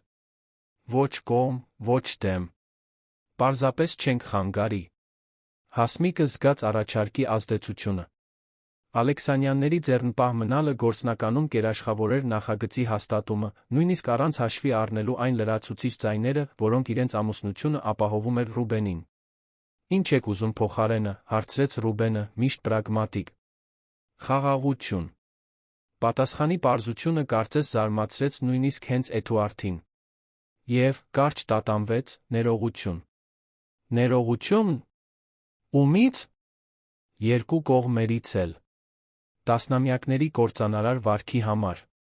Հպարտության համար, որը կյանքեր, աշխատատեղեր, հնարավորություններ է արժեցել։ Էդուարդը հանկարծակի ավելի ծերթված, տարիների բեռը տեսանելի էր նրա դեմքին։ Ես ուզում եմ, որ մեր թոռները, երբ դուք նրանց ունենաք, չժառանգեն այս անեծքը։ Այս անվերջ վրեժխնդրությունը։ Հասմիկը տեսարանը դիտում էր հանկարծակի պարզությամբ։ Դա խորամանկություն չէր, ոչ էլ մշակված ծուղակ։ Դա մի տարեց մարդ էր, հոգնած պատերազմից, որը փնտրում էր ցիկլը փակելու միջոց, նախքան շատ ուշ լինելը։ Իսկ Կամիլան, հարցրեց Ռուբենը։ Նա համաձայն է սրա հետ։ Ցավի մի փայլ անցավ Էդուարդի դեմքով։ Իմ դուստրը իր սեփական դերն ունի, որոնց հետ պետք է պայքարի։ Նրա մոլուցքը քո ընտանիքի նկատմամբ նրան սպառում է այնպես, որ ես այլս չեմ կարող անտեսել։ Այս զինադադարը նույնքան նրա համար է, որքան բիզնեսի։ Խորհրդածական լռություն ընկավ եռյակի վրա։ Վերջապես Ռուբենը խոսեց։ Մենք պետք է սա քննարկենք։ Առանձին։ Բնականաբար։ Էդուարդը վեր կացավ։ Ես 1 ժամ կլինեմ նախասրահի բարում։ Եթե չհայտնվեք, կհասկանամ, որ մերժել եք իմ առաջարկը։ Առանց վիրավորանքների, կշարունակենք ինչպես միշտ։ Կարճ գլխով անելով, նա հեռացավ, ծրարը թողնելով սեղանին։ Հենց որ մենակ մնացին, Հասմիկը շրջվեց դեպի Ռուբենը, հավատո՞ւմ ես նրան։ Չգիտեմ։ Նրա ձայնի անկեղծությունը շոշափելի էր։ Այս բոլոր տարիների ընթացքում երբեք չեմ տեսել Էդուարդ Ալեքսանյանին խոցելիություն ցուցաբերելիս։ Թվում էր անկեղծ։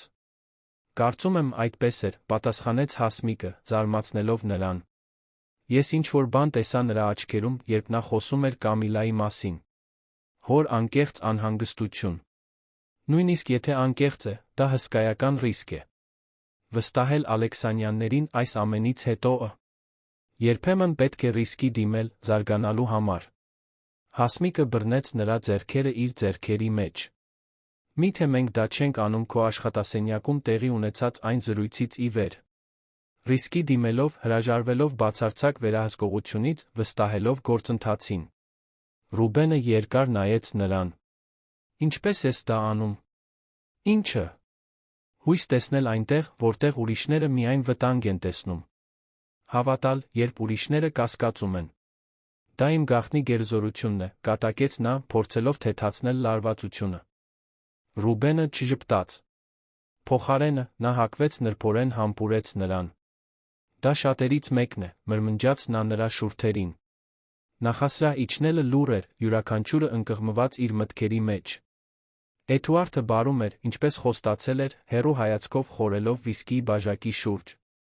Տեսնելով նրանց մոտենալիս, նա ուղղվեց չեզոք դիմակը փոխարինելով նախկին խոցելիությանը։ Մենք պայմաններ ունենք, հայտարարեց Ռուբենը առանց նախաբանի։ Լսում եմ։ Առաջին համաձայնությունը կձակերպվի իրավաբանորեն, խախտման դեպքում խիստ տուգանքների կետերով։ Երկրորդ, ժողովում ձեռնպահ մնալը կհայտարարվի հրապարակավ, որպեսզի բոլորն իմանան, որ նոր դարաշրջան նախագիծը առաջ է գնում իր արժանինքների շնորհիվ, ոչ թե մանրների կամ պարտադրանքների։ Երրորդ, Ռուբենը կարճ տատանվեց, ներողությունը կլինի փոխադարձ անկեղծ։ Ոչ թե պարզապես դատարկ խոսքեր մամուլի համար, այլ երկու կողմերի սխալների անկեղծ ընդունում։ Էդուարդը երկար ուսումնասիրեց Ռուբենին, նախքան ձեռքը մեկնելը։ Ընդունում եմ ձեր պայմանները։ Հաջորդած ձեռքսեղմումը ոչ ջերմ էր, ոչ էլ հուզական։ Այն զուսպ էր, պաշտոնական, լի տասնամյակների թշնամանքի բեռով։ Բայց այն կար մի առաջին տատանվող քայլ դեպի ինչ-որ նոր բան։ Հաջորդ առավոտ Մելիքյան գրուպի բաժնետերերի ժողովը մարդաշատ էր։ Մեծ կորպորատիվ դահլիճը, իր տպավորիչ ճարտարապետությամբ առաջադեմ տեխնոլոգիաներով, տեղավորում էր հարյուրավոր բաժնետերերի ղեկավարների ընտրված լրագրողների։ Հասմիկը, նստած առաջին շարքում, զգում էր պահի ծանրությունը։ Այնտեղ որոշվելու էր ոչ միայն նոր դարաշրջան նախագծի ապագան, այլ դա շրջադարձային կետ էր այն լուռ պատերազմում, որը սպառել էր երկու ընտանիքների սերունդներ շարունակ։ Ռուբենը բարձրացավ բեմ, անթերի իր մուգ կոստյումով, ցուցադրելով այն վստահությունը, որը նրան լեգենդար էր դարձրել կորպորատիվ աշխարհում։ Բայց Հասմիկը, որը սովորել էր կարդալ նրա դեմքի նուրբ նշանները, զգում էր թաքնված լարվածությունը։ Նոր դարաշրջան նախագծի ներկայացումը վարպետորեն էր։ Տվյալներ, կանխատեսումներ, խնամքով ընտրված վկայություններ, ամեն ինչ միավորվում էր վերափոխված, կայուն, սոցիալապես պատասխանատու, բայց դեռ շահութաբեր Մելիքյան գրուպի տեսլականի մեջ։ Երբ հասավ քվեարկության պահը, Էդուարդ Ալեքսանյանը վեր կացավ։ Խշշոց տարածվեց դահլիճում, բոլորը գիտեին պատմական հակառակորդության մասին, բոլորը սպասում էին կատաղի ընդդիմության։ Ալեքսանյան բլոկը ձեռնպահ կմնա այս քվեարկությունից, հայտարարեց նա, ձայնը ուժեղ, չնայած տարիքին։ Մենք ընդունում ենք նոր դարաշրջան նախագծի արժանինքները, ընտրում ենք չխոչընդոտել մի նախաձեռնության, որը, եթե լավ իրականացվի, կօգնի ոչ միայն Մելիքյան գրուպին, այլ երկրին։ Հաջորդած աղմուկը գրեթե խլացուցիչ էր։ Լրագրողները մոլեգնորեն տպում էին իրենց սարքերով, բաժնետերերը շշնջում էին միմյանց հետ, ղեկավարները փոխանակում էին տարակուսած հայացքներ։ Քվեարկությունը շարունակվեց գրեթե անտարբերության մթնոլորտում։ Ալեքսանյանների ձեռնպահ մնալով Ռուբենի կողմից վերահսկվող բլոկի անվերապահ աջակցությամբ, շնորհիվ նրանց ամուսնությամբ երաշխավորված լրացուցիչ ձայների, նոր դարաշրջան նախագիծը հաստատվեց մեծ առավելությամբ։ Ժամեր անց, հարցազրույցներից զուսպ տոնակատարություններից հետո, Հասմիկը Ռուբենը վերջապես վերադարձան առանձնատուն։ Հոգնած, բայց կարոր հանգրվան հասածի բավարարվածությամբ, նրանք նստեցին լուսավորված այգիներին բացվող պատշգամբում։ Մենք հաջողեցինք, մրմնջաց Հասմիկը, դիտելով Երանի երկինքը զարդարող աստղերը, որոնք հազվադեպ էին տեսանելի լուսային աղտոտվածության միջով, բայց բացառապես պարզ էին այդ գիշեր։ Այո, համաձայնեց Ռուբենը, իրեն մի չափավոր բաժին վիսկի լցնելով։ Քո շնորհիվ։ Իմ։ Հասմիկը ժպտաց։ Դու ես արել ամբողջ ծանր աշխատանքը։ Ոչ։ Նա նրան նայեց լրջությամբ։ Դու ամեն ինչ փոխեցիր, Հասմիկ։ Այն ձը, որով ես տեսնում եմ բիզնեսը, որով տեսնում եմ ապագան։ Որով ես ինձ եմ տեսնում։ Այդ խոստովանության խոցելիության մեջ ինչ-որ բան ստիպեց նրա սրտին արագանալ։ Հիշում ես մեր սկզբնական պայմանավորվածությունը, շարունակեց Ռուբենը։ 1 տարվա կեղծ ամուսնություն։ Հետո, զուսպ ամուսնալուծություն, յուրաքանչյուրը կգնար իր ճանապարհով։ Հիշում եմ։ Հասմիկը կոկորդում կոշտուկ զգաց։ Բայց հետո դու խորանի մոտ փոխեցիր կանոնները։ 3 տարի, իրական ամուսնություն։ Այո։ Ռուբենը բաժակը դրեց սեղանին, մոտենալով նրան։ Եվ հիմա ես ուզում եմ նորից փոխել կանոնները։ Հասմիկը սառեց։ Ինչպե՞ս։ Ես ուզում եմ չեղարկել ժամկետի կետը։ Նրա ձայնը ցածր էր, գրեթե շշուկ։ Ես այլս չեմ ուզում նախապես որոշված ավարտ։ Ես ուզում եմ հնարավորություններ։ Հնարավորություններ, կրկնեց նա, բառը լի իմաստներով։ Այո։ Հնարավորություն միասին բացահայտելու, թե սա, նա ժեստ արեց նրանց միջ, իրականում ինչ է նշանակում։ Առանց պայմանագրերի, առանց ժամկետների։ Պարզապես մենք։ Հասմիկը աչքերում անսպասելի արցունքներ զգաց։ Վստահ ես։ Դու ստացար այն, ինչ քեզ պետք էր։ Նախագիծը հաստատվեց, Ալեքսանյանները նահանջեցին։ Դու այլս կարիք չունես։ Խոսքը կարիքի մասին չէ։ Ռուբենը բռնեց նրա ձեռքերը իր ձեռքերի մեջ։ Խոսքը ցանկության մասին է։ Ես քեզ եմ ուզում իմ կյանքում, Հասմիկ։ Ոչ թե որպես պայմանագիր, ոչ թե որպես ռազմավարություն։ Որպես գործընկեր։ Բոլոր առումներով։ Հաջորդած լռությունը ոչ թե տատանումի էր, այլ յուրացման։ Մի ճշմարտության կլանման, որը ինչ-որ կերպ երկուսն էլ արդեն գիտեին, բայց չէին բարձրաձայնել։ Խորանի մոտ, վերջապես ասաց Հասմիկը, դու շշնջացիր, որ ոչինչ չի չեղարկվի։ Որ ամուսնությունը իրական է։ Ես զգացի, կարծես դա դատավճիռ լիներ։ Իսկ հիմա։ Հիմա, նա ժպտաց արցունքների միջով։ Հիմա դա խոստում է թվում։ Այդ նոր հասկացողությունը կնքող համբույրը ոչ ռազմավարական էր, ոչ էլ հաշվարկված։ Այն մաքուր էր, իրական այն ճանապարհի արտացոլումը, որը նրանք անցել էին սկզբնական պայմանավորվածությունից մինչ գիտակցված ընտրության այս պահը։ Ուրեմն, մրմնջաց Ռուբենը նրա շուրթերին, ոչինչ չի չեղարկվի։ Ոչինչ, հաստատեց Հասմիկը։ Այս ամուսնությունը իրական է։ Մեր ընտրությամբ, այս անգամ։ Երանի աստղազարդ երկնքի տակ զույգը, որը սկսել էր որպես բիզնես համաձայնություն, բացահայտում էր, որ երբեմն ամենաարժեքավոր պայմանագրերը գրվում են ոչ թե թղթի վրա, այլ ընդհանուր հնարավորությունների մեջ։